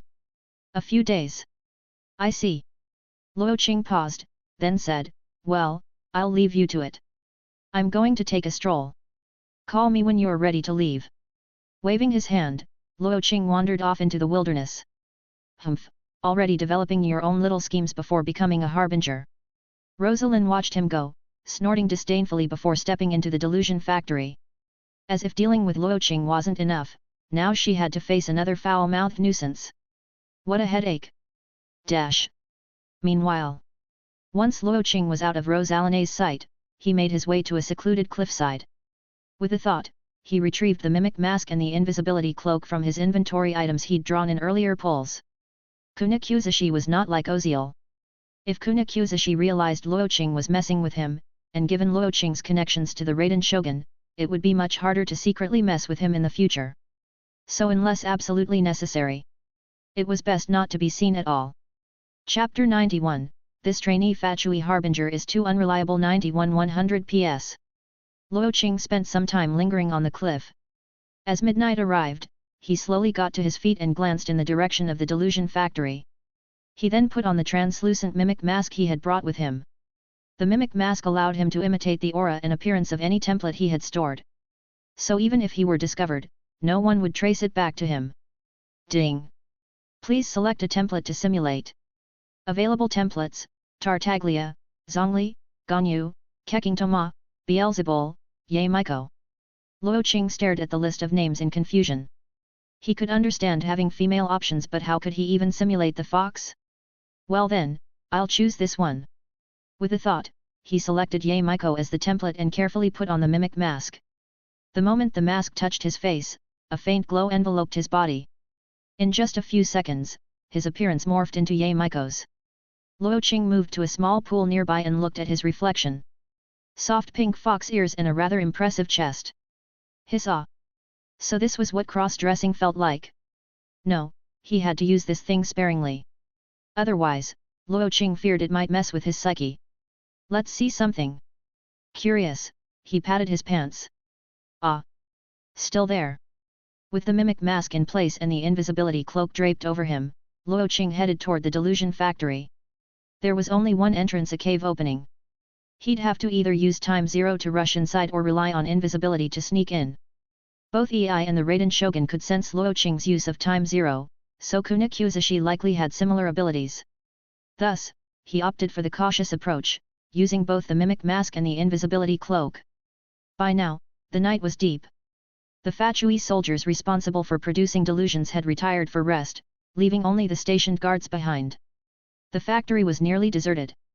Relying on his memory from his previous visit, Luo Qing navigated through the factory, his invisibility and time zero rendering him undetectable to the guards. Soon, he spotted Kunakuzashi in the core section of the factory. Kunakuzashi sat alone in the heart of the delusion production room, eyes closed, seemingly resting. TCH, what a diligent little workhorse, sleeping right next to the core, Luo Qing mused. Only those who had been abandoned sought to constantly prove their worth to others, yearning to feel needed. The doctor and the jester must have understood this about him, which was why they had recruited him into the Fatui. Luo Qing's predecessor had heard stories of Kunakuzashi's prowess in the abyss. As a tool, he was even more dedicated than the lady and child. Time to feel the warmth of motherly love. With a quiet sigh, Luo Qing set time zero's speed to maximum and approached Kunakuzashi. He slipped the first letter from EI into Kunakuzashi's lap. Just as he set the letter down, Kunakuzashi's eyes opened. Even at 200 times time zero, he sensed Luo Qing's presence. But as the first experimental prototype, his physical capabilities weren't on par with the Raiden Shogun's. He could sense Luo Qing's presence but couldn't keep up with his speed. In the blink of an eye, Luo Qing vanished from sight. Kunikuzuchi's eyes slowly opened, staring down at the letter in his lap. He was puzzled. For a brief moment, he'd felt someone pass by him. But whoever it was, they had moved too quickly for him to react, dropping something before vanishing. Humph, for me, is it? Kunikuzuchi frowned, turning the letter over in his hands. There was a faintly familiar aura about it. With a wary glance at the entrance, he slowly opened the letter and began to read. The first line alone made his brows furrow tightly. Prototype of Eternity. Skimming the contents, a surge of anger flared within him. A powerful burst of energy shredded the letter into fragments as fury spread across his face. It's from her. Kunikuzuchi glanced toward the direction where the intruder had disappeared. No wonder he'd sensed a familiar presence. It had to have been that accursed fox. The words on the letter played over and over in his mind. Unsettled and unable to find an outlet for his anger, he used his willpower to piece the shredded letter back together, glaring at it as if trying to see through the paper and into the depths of the plain of Euthymia. At the same time, having delivered the letter to Kunikuzuchi, Luo Qing returned to the cliff he had chosen as his resting spot. Not long after he arrived, his system log began displaying notifications. +10 frustration value from Kunikuzuchi. +10 frustration value from Kunikuzuchi. Just as Luo Qing expected, Kunikuzuchi's emotions were volatile, an excellent source of frustration value. Every now and then, a notification popped up in his system log, continuing until the late hours of the night. Just from that single letter, Luo Qing had accrued 560 points of frustration value, equivalent to 5 draws. Kunikuzuchi's resentment is certainly strong. All right, tomorrow, I'll send another one. Luo Qing nodded with satisfaction as he reviewed the accumulated frustration value. He still had around 10 letters left. Delivering one letter a day to Kunikuzuchi would hopefully yield enough frustration value for dozens of pulls by the time he left with the lady. Of course, that assumed Kunikuzuchi's reactions stayed as intense as they were today. A few lines were enough to push him over the edge. The next day, Rosalyne left to stir up trouble at the front lines between the shogunate and the resistance. Meanwhile, Kunikuzuchi remained at his post, overseeing the delusion factory as usual. By the end of the day, Kunikuzuchi's anger from the previous night's letter had finally subsided, and his resolve had only strengthened. One day, he would return to Inazuma and take revenge on the deity who had abandoned him. As night fell, Kunikuzuchi resumed his vigil in the core section of the delusion factory, meditating alone. Suddenly, a gust of wind blew through the cave entrance. Sensing something amiss, Kunikuzuchi leapt to his feet, eyes fixed warily on the entrance. But even then, he was a step too slow. By the time he stood, another letter with purple edges lay on the ground in front of him. Is this never going to end? Kunikuzuchi cursed under his breath. Though he resented the letters, a small part of him couldn't resist the urge to open them. Later that night, Luo Qing's system log. +10 frustration value from Kunikuzuchi. +10 frustration value from Kunikuzuchi. Chapter 92, This Trainee Fatui Harbinger is too unreliable. 92-200 PS. Several days passed. Every night, Luo Qing would sneak into Kunikuzuchi's room to deliver another letter penned by Ei. After a few times, Kunikuzuchi grew aware of the pattern. Luo Qing expected Kunikuzuchi to set a trap and try to catch him during one of his deliveries, but surprisingly, Kunikuzuchi made no such attempts. It almost seemed like he was eager to see what else Ei had to say. Just like hitting the peak repeatedly dulls one's excitement, the frustration value he was getting from Kunikuzuchi began to decline, similar to his experience with Oziel. A few more days passed, and by the time Rosalyne returned from her machinations, Luo Qing had delivered all the letters. In total, he'd only managed to gather 3,010 frustration value points, just enough for 30 pulls. The gacha system guaranteed a 5-star pull at 90, so even with the 10 draws he had saved up from before, he wasn't even halfway there. Pulling a golden item seemed unlikely. If he wanted a guaranteed outcome, he'd need to come up with some new strategies once they returned to Inazuma City. Speaking of which, wasn't Ei planning to have him run a breathing technique class? Soon enough, matters on Yashiori Island were settled, and Rosalyne prepared to sail back to Inazuma City. Luo Qing had managed to avoid any direct encounters with Kunikuzuchi throughout the entire ordeal, so there was no reason for him to stick around any longer. As previously agreed, he set off with Rosalyne when she left the island. A few days later, they arrived at a small, makeshift port near Inazuma City. Ever since we first met, you've been hinting at my death every chance you get. Do you know something? As they disembarked, Rosalyne couldn't suppress her curiosity any longer. She turned to Luo Qing, voicing the question that had plagued her mind. She hadn't spoken much to him during the journey, but she couldn't shake the memory of his repeated warnings. What if you die? In this world, there were indeed ways to glimpse one's fate like astrology, or the grand visions that Tsaritsa had shown her of new worlds yet to come. Someone capable of becoming a harbinger couldn't be a nobody. Perhaps Luo Qing did know something? Oh? What's this? Is Lady Rosalyne finally getting curious? Luo Qing teased, just as he had anticipated. After all the hints he'd dropped, he knew she would eventually start wondering if he held some secret knowledge. Why else would he keep bringing up the topic? Humph, forget it then. Rosalyne snorted and looked away. By now, she'd figured out Luo Qing's habits. The moment she showed any sign of interest, he'd seize upon it, toying with her curiosity like a fisherman waiting for a bite. The more she played along, the more he enjoyed it. Oh? Isn't Lady Rosalyne curious about what I might know? Luo Qing leaned closer, smirking as he taunted her. If you really want to know, I might be persuaded to tell you. Fine, then say it. Ask nicely first. Frustration value +1 from Rosalyne. This guy was really testing her patience. Rosalyne's expression darkened, and she stepped off the boat in her high heels, determined to focus on the job in Inazuma, negotiate with the Raiden Shogun, and then return to meet with the Tsaritsa far away from Luo Qing's nonsense. Seeing her walk away, Luo Qing called out to her retreating figure, "Oh, Lady Rosalyne, remember that promise you made to me before? Now's the time to fulfill it." Rosalyne's face fell at his words. But no matter what, as a former witch, she had to maintain her integrity. With a grim expression, she turned back. Fine. What do you want? First, let me ask Lady Rosalyne, your purpose in coming to Inazuma is to negotiate with the Raiden Shogun and acquire the Gnosis, right? Humph, that's only one part of the mission, Rosalyne said coldly. I see. Luo Qing nodded slightly. Just as he suspected, Rosalyne didn't actually know the whereabouts of the Gnosis. Well then, the task I have for you is this. Luo Qing paused before continuing. Until I say otherwise, you are not allowed to meet with the Raiden Shogun. What? Why? Rosalyne snapped. What, are you planning to steal my credit? Just answer, do you agree or not? Luo Qing's casual tone masked his true intentions. It wasn't about her, well, maybe a little. He just didn't want her getting herself killed too early. In a world like Teyvat, capable and dedicated individuals were a rare asset. He needed Rosalyne, like a dependable tool, to keep working for him.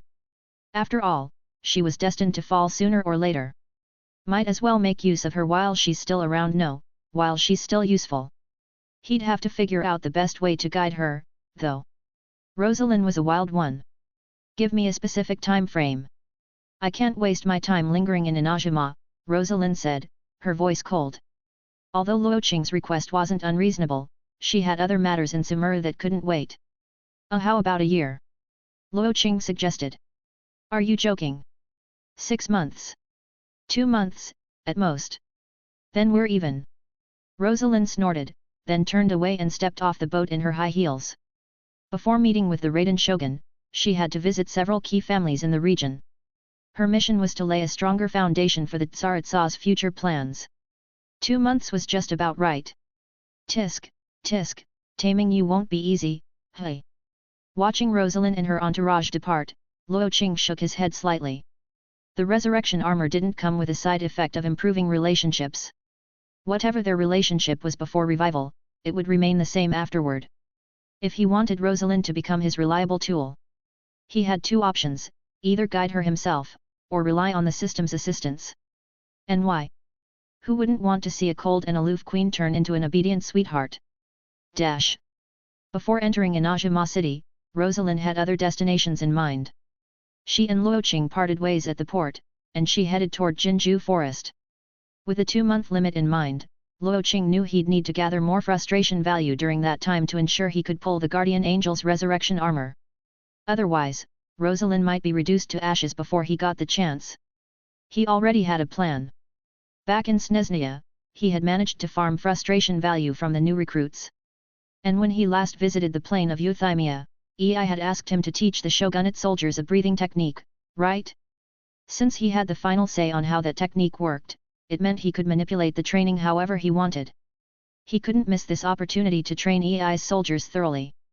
Luo Qing felt it was only right to repay her favor. Chapter 93, This Trainee Fatui Harbinger is Too Unreliable. 93. Returning to Inazuma City.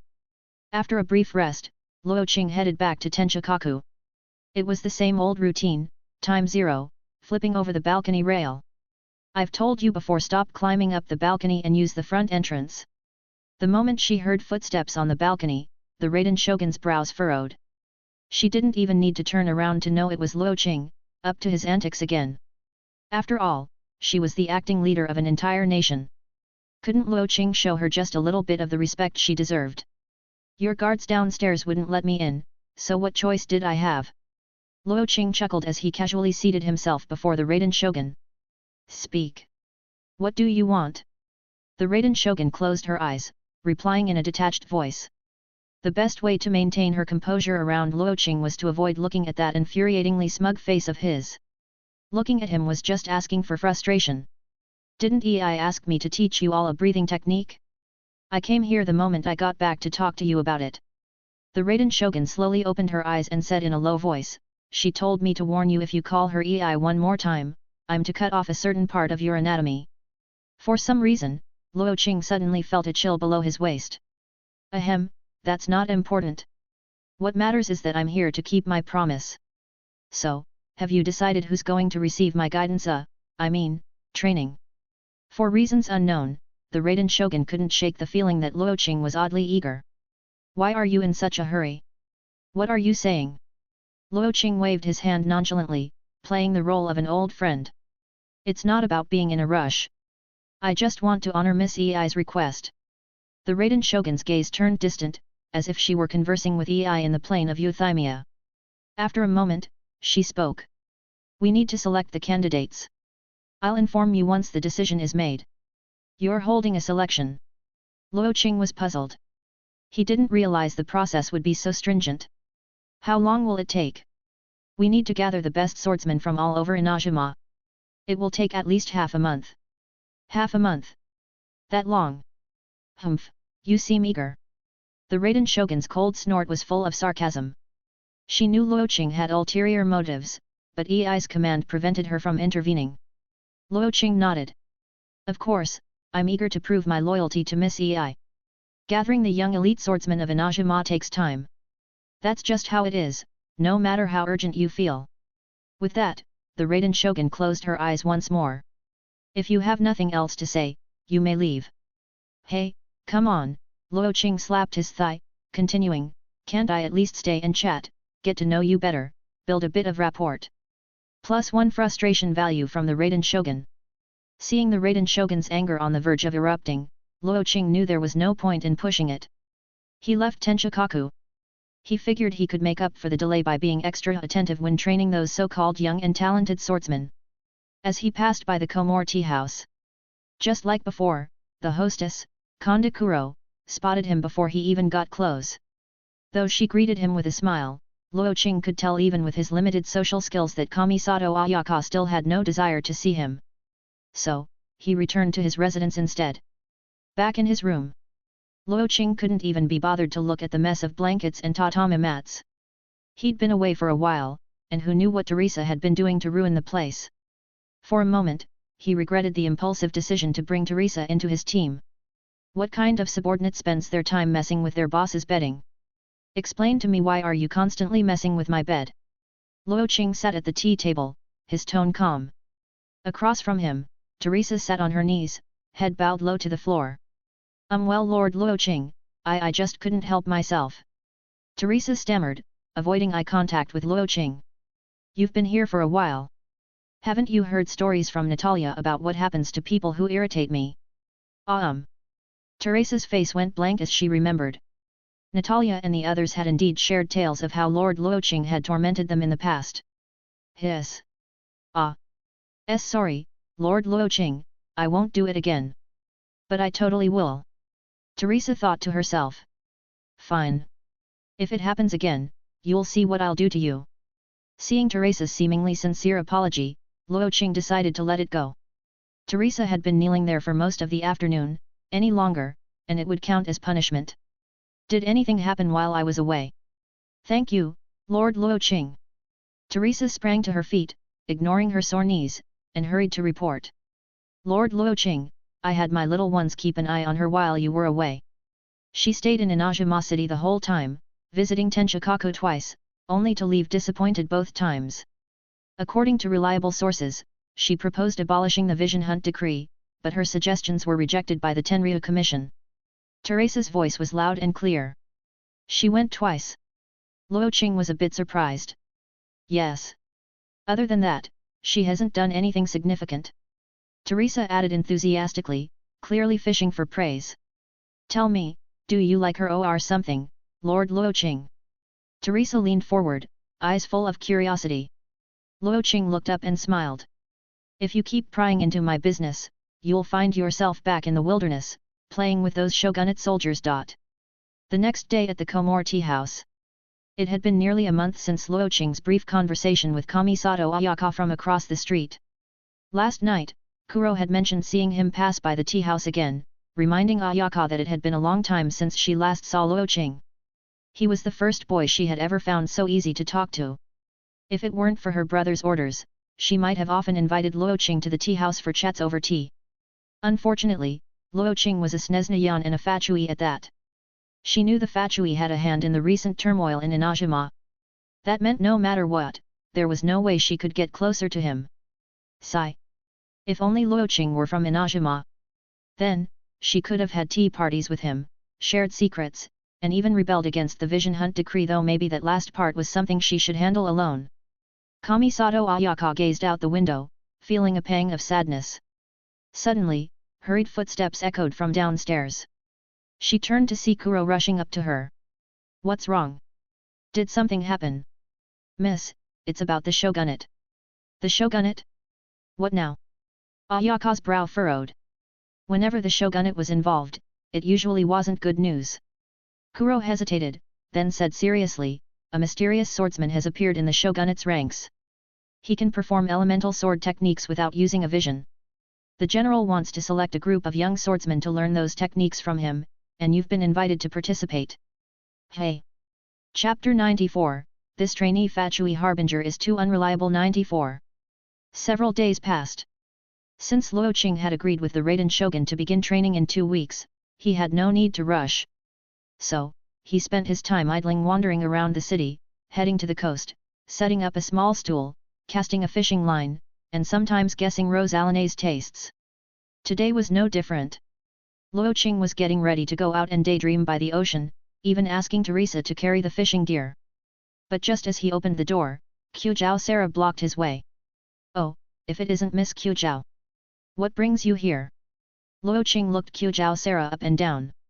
This was their third encounter, counting their brief meeting in the Raiden Shogun's chambers. He wondered how she felt about him now. Lord Shogun has summoned you to Tenchikaku. The selected swordsmen have all arrived. Qiuzhao Sarah bowed her head, her expression conflicted. Even now, she still didn't understand how things had changed so drastically. The first time they met, the Raiden Shogun had been cold and strict, ordering her to arrest Luo Qing and throw him into prison.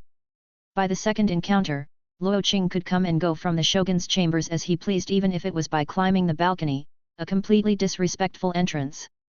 Now, he was supposed to train Inazuma's young swordsman. What was the Shogun thinking?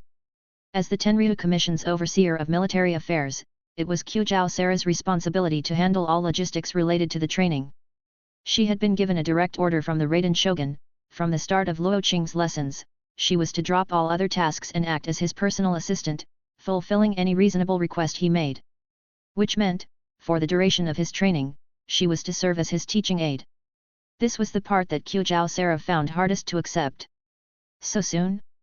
Didn't we agree on 2 weeks? Luo Qing was surprised. There was still nearly a week until the planned start.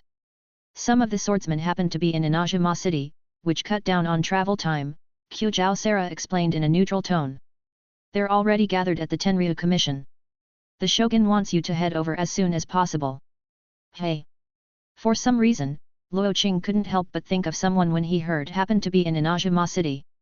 Could she be one of them? Alright then, lead the way. Just as he was about to leave, Luo Qing paused and turned back to Teresa.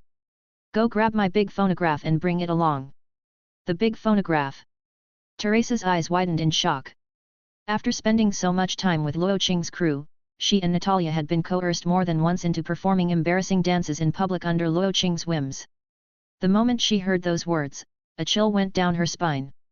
There was nothing scarier than those forced public dances, especially with the looks people gave them like they were insane. What, is there a problem? And no, Lord Luo Qing. Teresa's face turned serious as she went upstairs. Watching Teresa's fearful demeanor, Qiu Sarah felt puzzled. It was just a phonograph. What was so terrifying about that? A moment later, Teresa returned, struggling to carry a large case almost as big as she was, her steps heavy. After confirming that the phonograph was in good condition, Luo Qing nodded in satisfaction. He turned to Qiu Sarah with a smile. All right, we're good to go, Miss Qiu. Very well, let's proceed. Qiu Sarah cast a quick glance at the case Teresa was carrying before turning and leading the way to Tenchikaku. Not long after, the trio arrived at the Tenryo Commission's training grounds, located beneath Tenchikaku. The practice field in front of the Commission's main gate was lined with 4 neat rows of young swordsmen. They had come from all corners of Inazuma at the shogun's command, eager to learn how to wield sword techniques that could channel elemental power. Most of them were accomplished swordsmen, well versed in the intermediate forms but unable to use elemental energy. This limitation had prevented them from mastering advanced techniques, holding back their progress in the art of the sword. Hearing that the shogun had found a mysterious swordsman capable of teaching them how to harness elemental power without a vision, many of them were excited to see who this mysterious instructor was. Standing at the front of the crowd in the first row was Kamisato Ayaka, positioned in the center. Her swordsmanship had long surpassed the intermediate level, but the vision hunt decree had forced her to hide her true strength. Fully displaying her advanced abilities would have risked revealing her vision, so she often held back, only demonstrating what was necessary. It was for this reason that the Raiden shogun had chosen her to join Luo Qing's training. As the only one in the group with a concealed vision, Ayaka felt a mixture of nerves and determination, but she kept her composure. Her serene demeanor remained unshaken, even when others spoke to her, embodying the grace of the Shirasagi Himegami with every move. Suddenly, a ripple of excitement spread through the group. Ayaka snapped back to attention, following her peers' gazes toward the entrance. Qiu Sarah entered first, followed by a man and a woman. The man had his hands clasped casually behind his back, looking completely at ease, while the woman purple-haired and violet-eyed was carrying a large case with a serious expression. Seeing the man's face, Ayaka's eyes widened in shock, her heart skipping a beat. Could it be him? The mysterious swordsman is him. Meanwhile, as soon as Luo Qing stepped through the gate, he spotted Ayaka standing at the center of the first row. He couldn't help but smile. After avoiding him for so long, here she was right in front of him. It seemed this time, there was no escaping him. A mischievous idea popped into Luo Qing's mind. Following Qiu Sarah, he stepped up onto the platform at the front of the group, his eyes locking onto Ayaka's. Their gazes met, and Ayaka's face flushed. She quickly looked down, unable to hold his gaze any longer. Once the crowd quieted, Qiu Sarah raised her voice. Everyone, this is Mr. Luo Qing, the swordsman Lord Shogun has chosen. For the next month, you will train under his guidance. For this period, you will be housed at the foot of Tenchikaku. All accommodations will be provided by the Tenryo Commission. No one is permitted to leave without permission. Additionally, by the Shogun's decree, no one may quit halfway. Violators will face severe punishment. The crowd murmured in response, some expressing discontent. But considering the shogunate's history, this authoritarian approach wasn't surprising. Now, Mr. Luo Qing, it's your turn to speak. Qiu Sarah stepped aside, leaving the center of the platform to Luo Qing. Luo Qing stepped forward, surveying the young men and women with swords strapped to their waists. He paused, then spoke loudly. Good morning, everyone. Why won't Miss Kamisato Ayaka look at her teacher? Is it because the teacher is too handsome for you to look at directly? Chapter 95, This Trainee Fatui Harbinger is too unreliable. 95. The moment Luo Qing spoke, everyone's gaze followed his line of sight. And they soon realized that he was staring at none other than Kamisato Ayaka, the eldest daughter of the Kamisato clan and the famed Shirasagi Himegami, standing at the center of the front row. Hearing his words, Ayaka understood that he was speaking to her. She quickly lifted her head and apologized softly. I'm sorry, Mr. Luo Qing, I was distracted for a moment. All right. Just don't let it happen again. Luo Qing smiled and continued. By order of the shogun, I'll be teaching you all my unique sword techniques for the next month. I hope we can all get along and enjoy this time together. Don't you agree, Miss Kamisato Ayaka? Why yes. Ayaka's voice was soft, her emotions conflicted. There was no doubt that Mr. Luo Qing was upset with her for avoiding him. Good.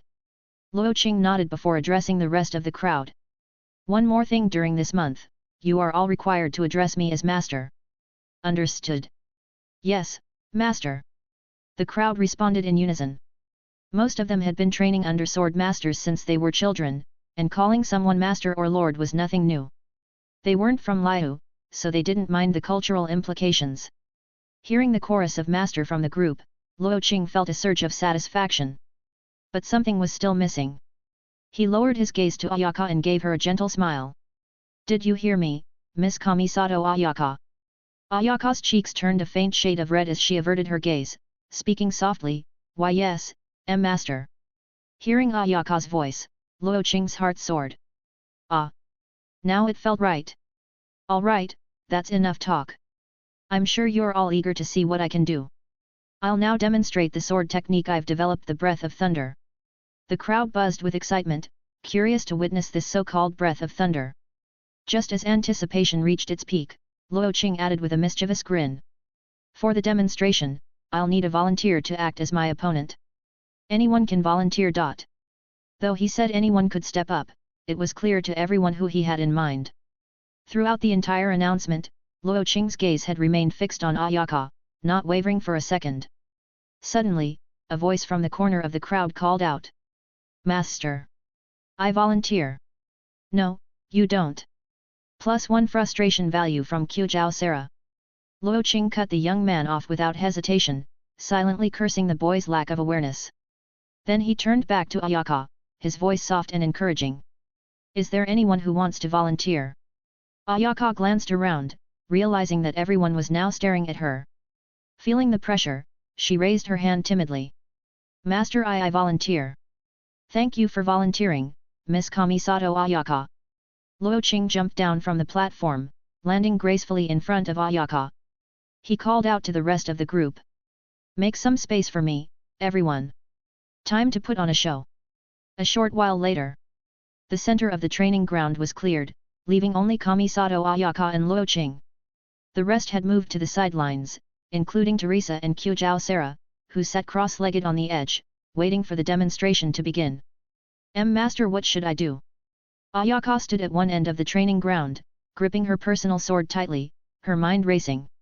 On the other side, Luo Qing was practically basking in the repeated sound of Ayaka calling him master.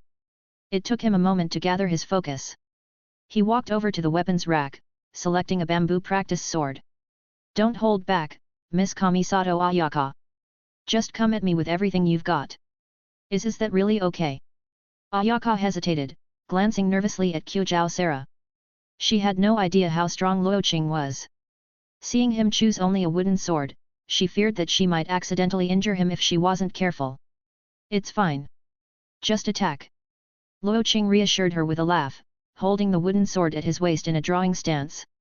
All right then, master, forgive me if I offend you. With a deep breath, Ayaka closed her eyes briefly. When she reopened them, her entire demeanor had shifted. Her gaze was now focused and resolute, the shyness of before gone. She mirrored Luo Qing's stance, her hands poised to draw her blade. Taking a steady breath, Ayaka charged, drawing her sword in a rapid strike aimed at Luo Qing. Her movement was swift and precise. The onlookers watched in awe. As expected of the Shirasagi Himegami, her sword skills were nothing short of exceptional. All eyes turned to Luo Qing. He stood there with his eyes closed, his head bowed slightly, hands gripping the wooden sword in the same drawing stance. He hadn't moved an inch. Just as the spectators began to question why he wasn't defending, a long breath escaped Luo Qing's lips. A faint golden lightning crackled along with that exhale. The next moment, a crackling sound filled the air, and a flash of lightning blurred the vision of everyone present. In the blink of an eye, Luo Qing was right in front of Ayaka. His bamboo sword was inches from her waist, just a few centimeters more, and it would have struck. Even though it was only a wooden sword, everyone knew that with the momentum Luo Qing had generated, even a wooden blade would have caused serious harm had it connected. Startled by the sudden burst of power, Ayaka instinctively tried to step back. But since she had been mid-strike, her body lost balance. As she stumbled backward, her left foot tripped over her right, and she started to fall. Ayaka barely had time to react. Before she could steady herself, Luo Qing's arm shot out, catching her around the waist. For a moment, the training grounds were silent enough to hear a pin drop. The crowd stared in shock. So that's why he insisted on Ayaka volunteering. It was all a setup so he could grab her like that. Master Luo Qing truly has no shame. I wish I could. Meanwhile, feeling the softness of Ayaka's waist, Luo Qing's tone softened. Are you all right? Their faces were just inches apart, Ayaka's blush deepening as she looked away. Thank you, Master, I'm fine. Quickly releasing herself from his grip, she stepped back, bowing deeply from a meter away. Master, I admit defeat. Chapter 96, This Trainee Fatui Harbinger is too unreliable. 96. Kamisato Ayaka felt conflicted. Just a moment ago, she had only slightly lost her balance. As a swordsman of K-Den level, there was no way she would have actually fallen. Yet, just as she was about to regain her footing, Luo Qing's hand had reached out and wrapped around her waist, holding her steady and preventing her from turning. He had held her quite firmly, so much so that she could feel his strength through her clothes. Could it be Mr. Luo Qing did it on purpose? Ugh! No harm done. Luo Qing pretended as if nothing had happened, turning to address the onlookers. What I demonstrated just now was the first form of the Breath of Thunder technique, Thunderclap and Flash. This is what you'll all be learning over the next month. I hope you'll all be able to master it and make it your own. Aside from Teresa and Qiuzhao Sarah, everyone in the crowd looked stunned.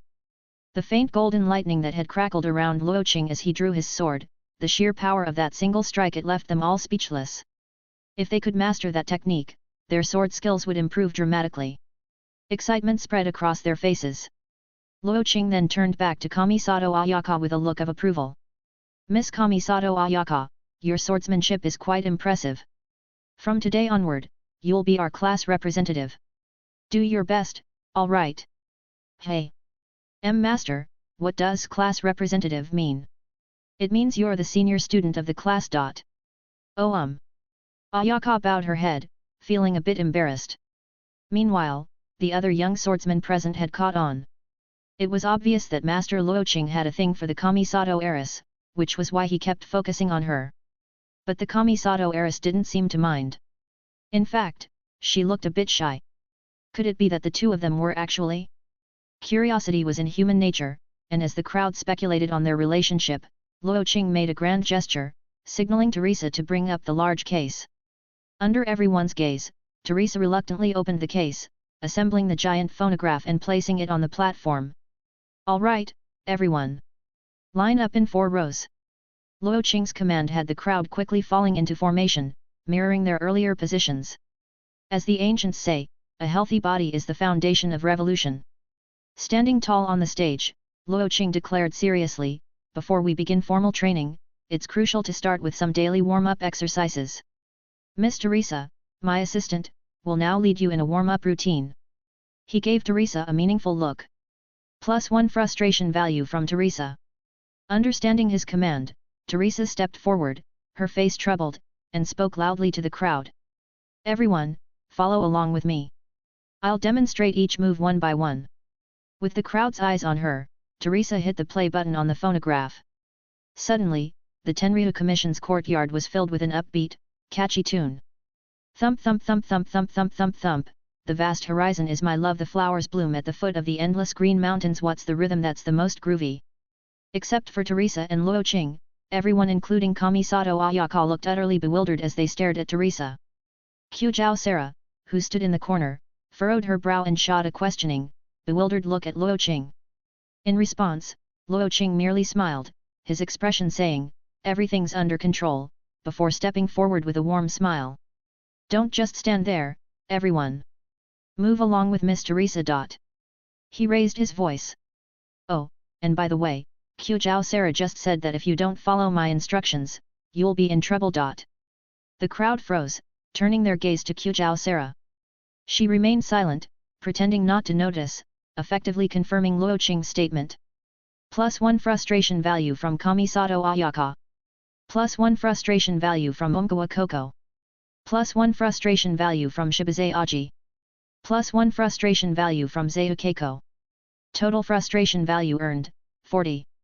Seeing the notification from his system, Luo Qing smiled. The group had 40 students, and he had a full month. If he kept them busy with enough activities like leading them out to perform group dances in Hanamizaka, he would have no trouble squeezing out more frustration points. Adding these to his current 30 pulls, a month's time should be enough to get that resurrection armor. Though it would be a bit tough on Miss Kamisato Ayaka. Now that he had the shogunate's tacit approval, the students had no choice but to follow along. They had no other option but to mimic Teresa's movements and begin the dance. Standing at the center of the first row, as the heiress of the Kamisato clan and a prominent figure in the Yashiro Commission, Ayaka had no choice but to comply. She followed Teresa's lead, her movements a bit clumsy. Ayaka was not much of a dancer. Even with something as simple as a group dance, her moves were a bit stiff compared to the others. Meanwhile, Luo Qing stood on the platform, pretending to scan the crowd. In reality, his eyes kept drifting back to Kamisato Ayaka. Seeing her trying so hard to keep up her serious yet adorably awkward attempts to follow along made his heart melt. If it weren't for the public setting, he would have pulled out a camera and snapped dozens of pictures of her. But after watching for a while, Luo Qing felt like something was missing. Observing the enthusiastic but awkwardly clad dancers, he finally realized what was off. He approached Qiao Sarah, speaking quietly. "Miss Qiao Sarah, didn't the shogun order you to fulfill my reasonable requests?" Qiao Sarah looked him up and down, feeling a sense of foreboding at the intense look in his eyes. "Yes, the shogun did say that as long as it's reasonable." "Well, you see." Luo Qing pointed to the crowd on the training ground, who were still dancing awkwardly. He spoke with all seriousness. "Don't you think they're missing something?" "Missing what?" Qiao Sarah was confused. "A proper set of workout clothes. Look at them. Their kimonos are way too loose. It's not practical for dancing at all." Luo Qing explained earnestly, "I heard there's a tailor shop in Hanamizaka called Ogura Textiles that can make custom outfits. How about you go order some for me?" Qiao Sarah's expression darkened. She had a million complaints running through her mind, but she didn't know where to start. Was the shogun's order for him to teach them group dancing? And now he wanted custom workout clothes? Could he be any more outrageous? It's only reasonable to get them proper attire for training, right? Luo Qing added. He had a point, and Qiao Sarah found herself at a loss for words. Chapter 97, This Trainee Fatui Harbinger is Too Unreliable. 97. Qiao Sarah furrowed her brow and asked coldly, "What kind of clothes are you planning to order? Does that mean you agree, Miss Qiao?" Luo Qing's eyes sparkled with excitement as he rubbed his hands together. "How about we go to Ogura Textiles right now to discuss the details?" "There's no need. I'll handle it myself," Qiao Sarah replied, trying to remain composed. "Luo Qing, you should focus on teaching the sword techniques." Watching Luo Qing's enthusiasm, Qiao Sarah couldn't understand why the shogun tolerated him so much, even overlooking his trespassing into Tenshikaku. No, the essence of workout clothes can't be conveyed with just a few words. "I have to go with you, Miss Qiao," Luo Qing insisted. "And what about things here? Aren't you going to oversee your students, Mr. Luo Qing?" "Ah, don't worry about it. It's all part of my grand plan." Luo Qing waved dismissively and led Qiao Sarah out of Tenshikaku, heading for Hanamizaka. As they walked away, the young swordsmen left behind at the training grounds continued practicing the odd group dance with Teresa leading them. Confusion clouded their thoughts. These were some of Inazuma's most talented swordsmen, yet here they were, dancing to this bizarre music. Could it be that this guy had no intention of teaching them real sword techniques and was just messing with them? Meanwhile, Luo Qing had only two goals in mind: to draw the revival armor from the gacha and to see Kamisato Ayaka in workout clothes. Ignoring the cold expression on Kyujao Sera's face, Luo Qing led her to the entrance of Ogura Textiles. Due to the Sakoko decree, Ogura's sources of fabric had dwindled, leading to a drop in customers. When the owner, Miss Ogura, saw a stranger entering with the Kyujao clan's eldest daughter, she rushed out with a respectful bow. "Miss Kyujao, how can I assist you today? Ask him." "I'm just here to accompany him," Kyujao Sera replied, nodding toward Luo Qing before stepping aside. She had little interest in fashion, and her role here was only to cover the expenses. "And what may I call you, sir?" Miss Ogura asked, directing her attention to Luo Qing. "Luo Qing will do." While answering, Luo Qing took a look around at the shop's various clothes and fabrics. "I heard you can do custom orders here." "Yes." "What kind of outfit do you have in mind, Mr. Luo Qing?" Luo Qing thought for a moment. It was difficult to describe the essence of workout clothes with words alone. So he asked Miss Ogura, "Do you have a pen and some paper? I'll draw it for you." "Certainly, one moment." Miss Ogura quickly fetched some design paper and a pen from the counter, handing them to Luo Qing. Taking a seat, Luo Qing began to sketch, relying on his memory to capture the image he had in mind. Thanks to his previous experience in intelligence work, drawing was a necessary skill, and soon enough, he completed his sketch. Miss Ogura took the sketch, and her eyes widened. On the paper, a girl with neat bangs was dressed in sky blue, form-fitting shorts, revealing her pale thighs. Her tight white top clung to her figure, accentuating her curves, with a small navel peeking out from beneath the fabric. "Hey!" Miss Ogura's face flushed slightly. She thought to herself that Mr. Luo Qing's taste in clothing was unique. This is just the design for the girls. The fabric should be breathable and absorb sweat. "Do you think you can make it?" Luo Qing asked calmly. "Why yes, that's not a problem." Miss Ogura stammered, then asked, "When do you need them ready by, Mr. Luo Qing?" "No rush, I haven't even drawn the boy's design yet." Luo Qing waved his hand and quickly sketched a more casual and less detailed version of workout clothes for the boys. He wasn't interested in how they looked, so the design was relatively simple. "By the way, Miss Kyujao, how many students do we have in total?" Luo Qing inquired. 14 girls, 26 boys, Kyujao Sera answered without hesitation. "All right, 14 sets for the girls and 26 for the boys. Miss Ogura, how soon can you have them ready?" "40 outfits." Miss Ogura's voice faltered. She had never received such a large order before. Although it's not a huge quantity, 40 outfits will still take time. It might take about 2 weeks. Luo Qing shook his head. "That's too long. Can you do it in a week?" "Well..." Miss Ogura glanced at the design of the revealing outfit for the girls, thinking of the rent she still hadn't paid this month. Steeling herself, she said, I can manage. But if you want it expedited, Mr. Luo Qing, it will cost extra. Money isn't an issue. We'll come back to pick them up in a week, then." Yes. Miss Ogura agreed, feeling a sense of determination. Completing 40 outfits in a week might just cause her sewing machine to overheat, but she had no choice. It was the only way to keep her shop running. After discussing a few more details with Miss Ogura, Kyujao Sera paid the deposit, and the two made their way back to the Tenryo Commission. By the time they returned, it was nearly noon. After spending an entire morning training, the 40 young students had fully mastered the choreography of the group dance. They no longer needed Teresa to lead them, just playing the music was enough for them to follow along. Since Luo Qing hadn't told them to stop, they assumed they had to keep dancing.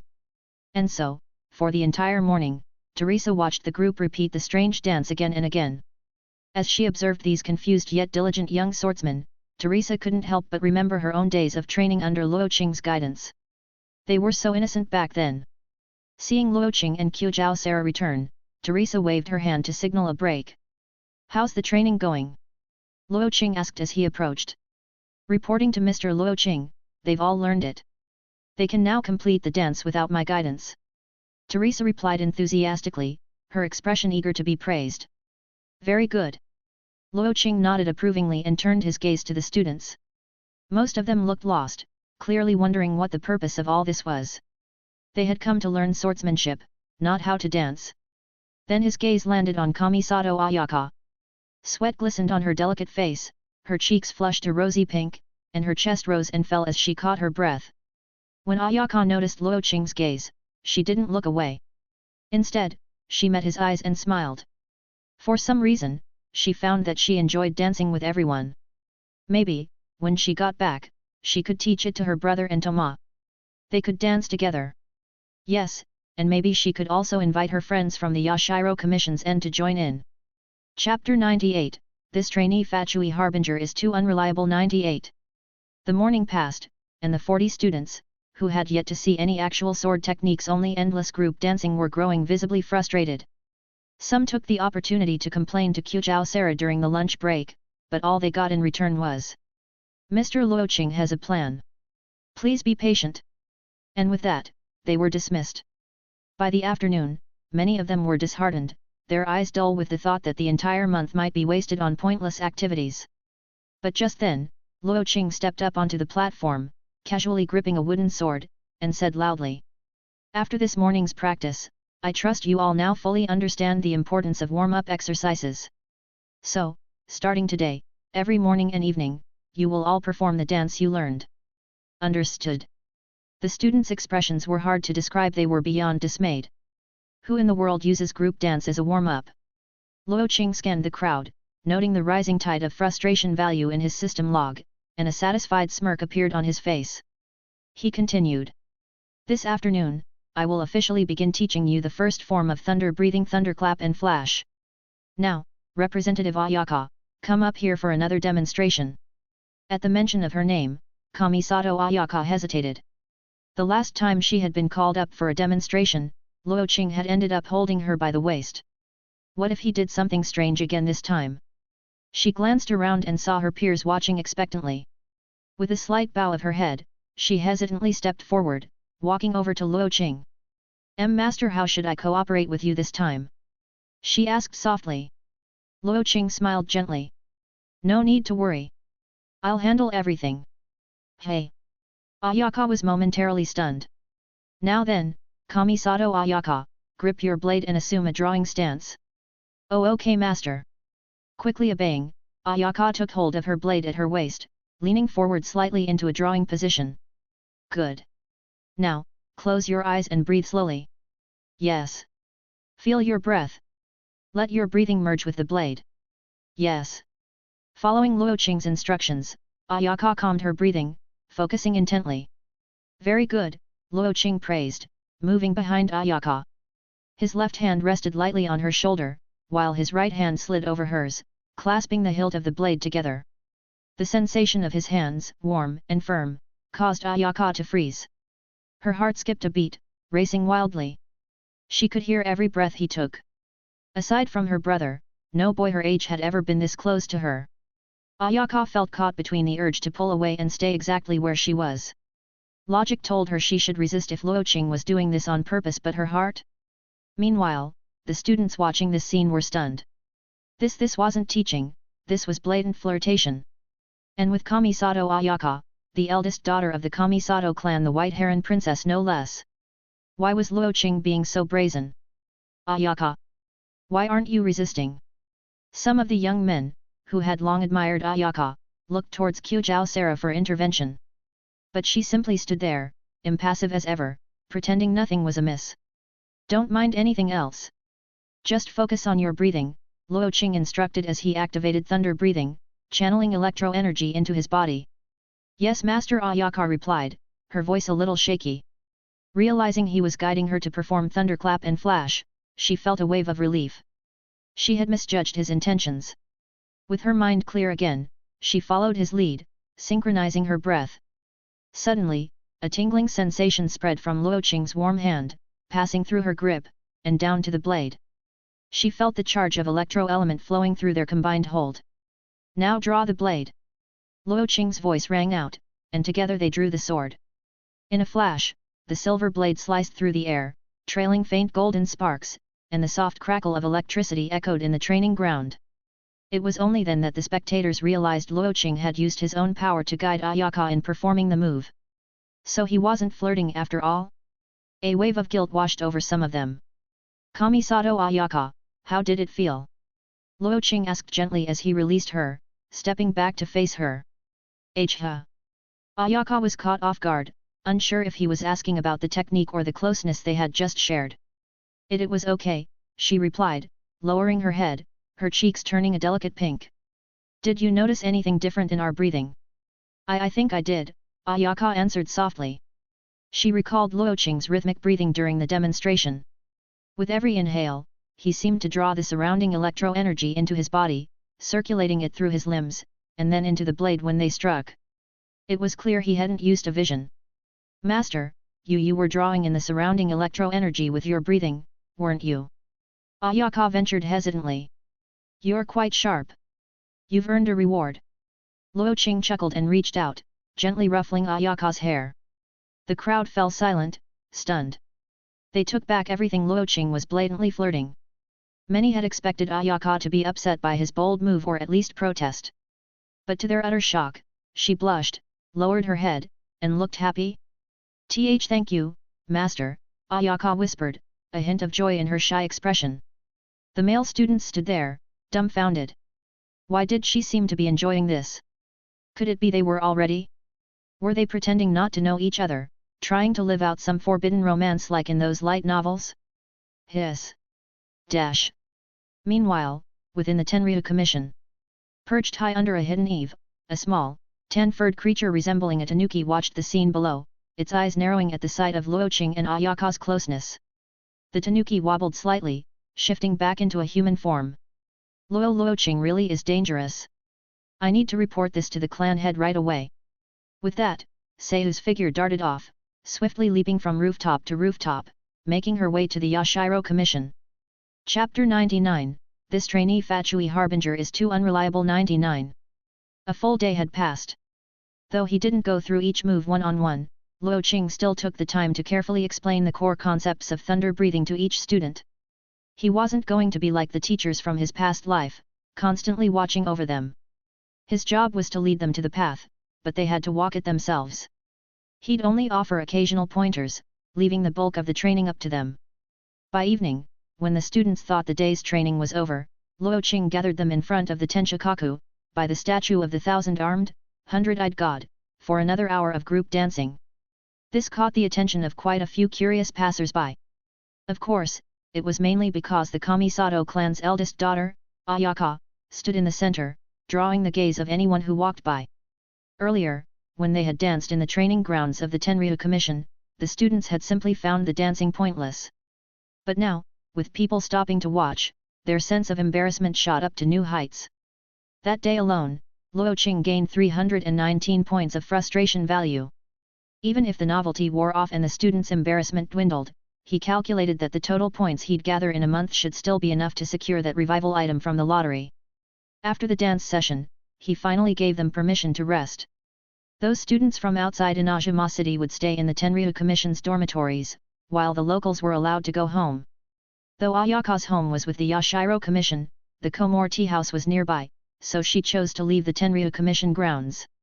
At dusk, just as Luo Qing was about to leave the Commission grounds with Teresa, who was packing up the large gramophone, he spotted Ayaka standing alone by the statue, gazing up with a distant look. Noticing Luo Qing's approach, she turned around with a gentle smile and walked towards him. When she reached him, Luo Qing chuckled, "Ayaka, were you waiting for me?"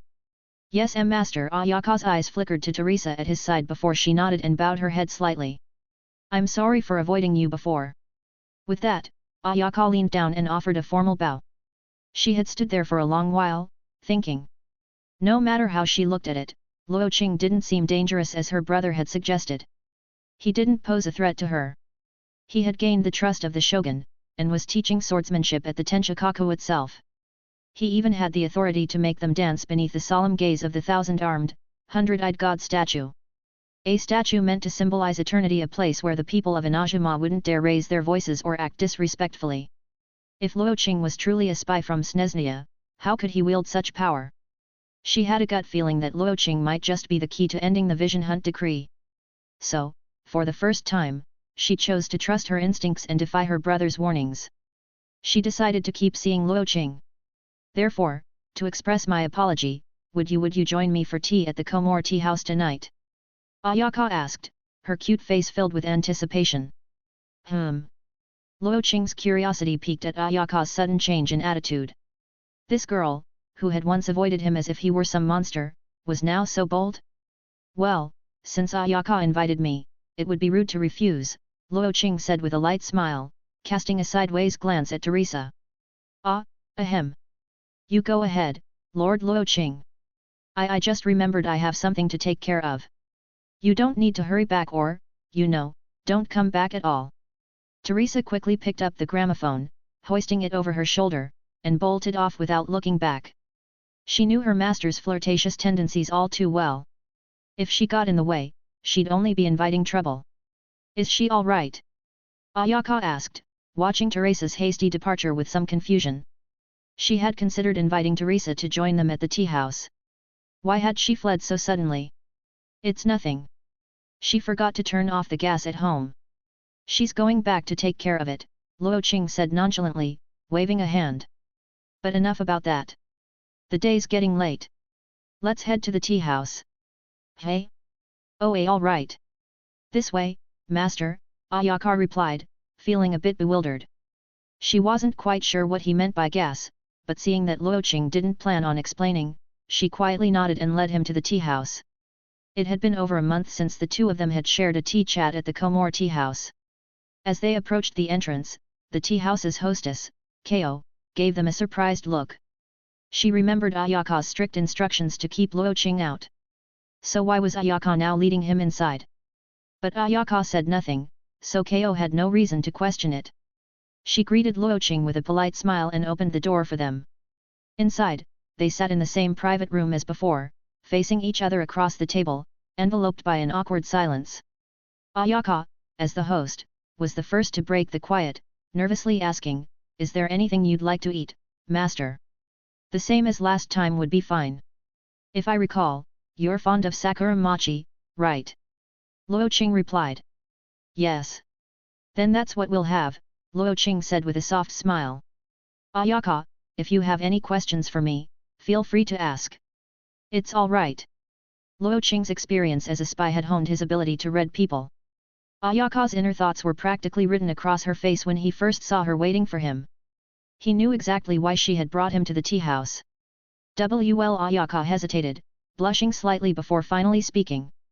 "Master, you're acquainted with the shogun, aren't you?" "Yes, quite well." "Why do you ask?" "Then could you help me arrange a meeting with her?" In the past, every proposal she made to repeal the Vision Hunt decree had been shot down by the Tenryo and Kenjo commissions before it could even reach the shogun. Her requests to meet the shogun directly had been flat-out rejected. But if she could have a direct audience with the shogun, she felt she might just have a chance to change her mind. "Oh? You want to discuss repealing the Vision Hunt decree face-to-face with her?" Luo Qing asked, genuinely surprised. He hadn't expected Ayaka to still be so committed to the cause. "Yes," Ayaka affirmed, nodding. "The Vision Hunt decree has already caused so much pain. I believe that if I could just speak to her directly, she might see reason. But you do realize, Ayaka, if I help you with this, you'll owe me a favor," Luo Qing said with a sly grin. "You must know it won't be easy to persuade the shogun." "A favor like that, how do you intend to repay me?" Ayaka began, but was suddenly interrupted. "All right, it's a deal," Luo Qing cut in with a mischievous smile. "What?" Ayaka blinked in confusion. Chapter 100, This Trainee Fatui Harbinger is too unreliable. 100. "Ma master, please don't tease me like that," Ayaka stammered, her cheeks flushing as she instinctively leaned back a little. Was Luo Qing joking with her? He had to be right? "Oh? But I'm being completely serious," Luo Qing chuckled softly, leaning forward and propping his chin up with both hands on the table. Watching Ayaka's cute, embarrassed expression, he felt an overwhelming urge to reach out and pinch her cheeks. Ayaka didn't know how to respond. If Luo Qing was serious, did that mean he was actually asking her to? If Ayaka doesn't want to, there is a second option. Ayaka froze, her mind racing. She had just started mentally preparing herself, only to find out there was another choice? A second option? She asked, peeking up at him. "Just let me pinch your cheeks, and it'll be enough," Luo Qing said with a playful smile, his gaze locked onto Ayaka's soft, fair face. He knew he might not get another chance like this anytime soon. If she was coming to him for a favor, he had to make the most of it. Ayaka was taken aback. She hadn't expected such a strange request from him. But if it was just a quick pinch on the cheek, for the sake of meeting the shogun, for the chance to overturn the vision hunt decree, she'd do it. Taking a deep breath, Ayaka suddenly bowed her head and closed her eyes, as if summoning all her courage. Master, you're really only going to pinch my cheeks, right? That's right. All right then, I agree, Ayaka said with a slight nod, her eyes squeezed shut. She shifted her knees closer to the table and leaned forward, raising her face towards him. Her nervous, uneven breaths revealed just how tense she was. Well, then Luo Qing thought, a bit surprised himself. He'd expected Ayaka to hesitate a bit more, but she'd dived straight in. Was it his irresistible charm, or did her determination to overturn the decree run that deep? Then I won't hold back, Ayaka, he said with a gentle laugh, reaching out his mischievous hands toward her adorable face. Step by step. A meal should be savored, just like how flirting should progress at the right pace. Right now, she was letting him pinch her cheeks. Who knew? Next time, she might let him hold her hand. And after that, who could say? Luo Qing gently cupped Ayaka's soft cheeks, feeling the cool, delicate skin under his fingertips. Then, he started to pinch and rub her cheeks ever so gently. MMHHN. Ayaka squirmed a little, her soft voice barely a whisper. She felt embarrassed, having never let a boy touch her face like this before. Why was Luo Qing taking so long? Hadn't he said it would be just a quick pinch? Why did it feel like he was rubbing her cheeks forever? Meanwhile, as Luo Qing admired Ayaka's shy and passive reaction, a bold idea formed in his mind. As an experienced flirt, he knew how the mind of a young girl worked. Despite her current expression, which suggested she was doing this out of a sense of duty, he could tell she didn't truly dislike him. If she hadn't developed some level of affection, she wouldn't have agreed to let him pinch her face in the first place. So what if, at this very moment, he leaned in and kissed her? What kind of reaction would Ayaka have? Should he try it? Taking a deep breath, Luo Qing decided to take the risk. He began to lean in closer, inch by inch. Ayaka could feel his breath getting nearer. A sense of confusion filled her chest. Was Luo Qing getting closer to her? Just as she was about to open her eyes, the door to the room suddenly swung open, and Ko's voice echoed inside. Miss Ayaka, your sakura mochi is ready. Oh. I apologize for interrupting. I'll just leave them here, please continue. Ko quickly placed a plate of sakura mochi on the table and disappeared before they could say another word. Ayaka's eyes flew open, finding Luo Qing's face just inches away. She froze, staring at him, her mind racing. She quickly glanced toward the door, but Ko was already gone, leaving only the soft pink sakura mochi on the table. They locked eyes, the atmosphere between them becoming unbearably awkward. Yet, neither of them moved, still maintaining the pose of Luo Qing pinching her cheeks. Ayaka's mind was in chaos. If she wasn't mistaken, had Luo Qing really intended to kiss her while her eyes were closed? Wasn't he supposed to just pinch her cheeks? Luo Qing's thoughts weren't any calmer. He regretted not acting faster.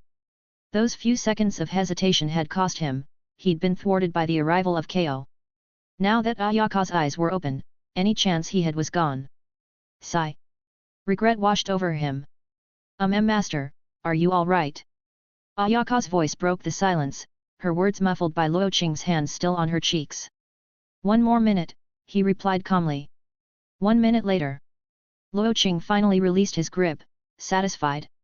Though he hadn't managed to steal a kiss, the moment had still been worthwhile. Ayaka, feeling the lingering warmth of his touch, couldn't help but gently rub her cheeks. Her mind was a blur of confusion, replaying that almost kiss over and over. What would she have done if Ko hadn't interrupted? Would she have let Luo Qing kiss her? Did he actually like her? And did she like him? No matter how hard she tried, she couldn't come up with an answer. Ayaka, did I press too hard? Does your face hurt? Luo Qing asked, noticing how she kept rubbing her cheeks. He'd stopped referring to her as Miss Kamisato, switching to a more intimate Ayaka. And she didn't seem to mind. That was a sign of deepening trust, at least by Inazuma standards. And no, it doesn't hurt, Ayaka quickly shook her head. Then please don't forget about my request concerning the shogun, she added softly. For some reason, the way she said it felt strangely out of place to Luo Qing. Ayaka, when would you like to meet with her? He asked. The sooner, the better. The quicker we can end the vision hunt decree, the less suffering there will be, Ayaka replied firmly. All right, Luo Qing said, nodding thoughtfully. How about tomorrow? Hey? Tomorrow? Ayaka's eyes widened in surprise. Was Luo Qing's relationship with the shogun really so strong that he could arrange a meeting without prior notice? But then why had he said it would be difficult earlier? Had he just wanted an excuse to pinch her cheeks? Thanks for listening.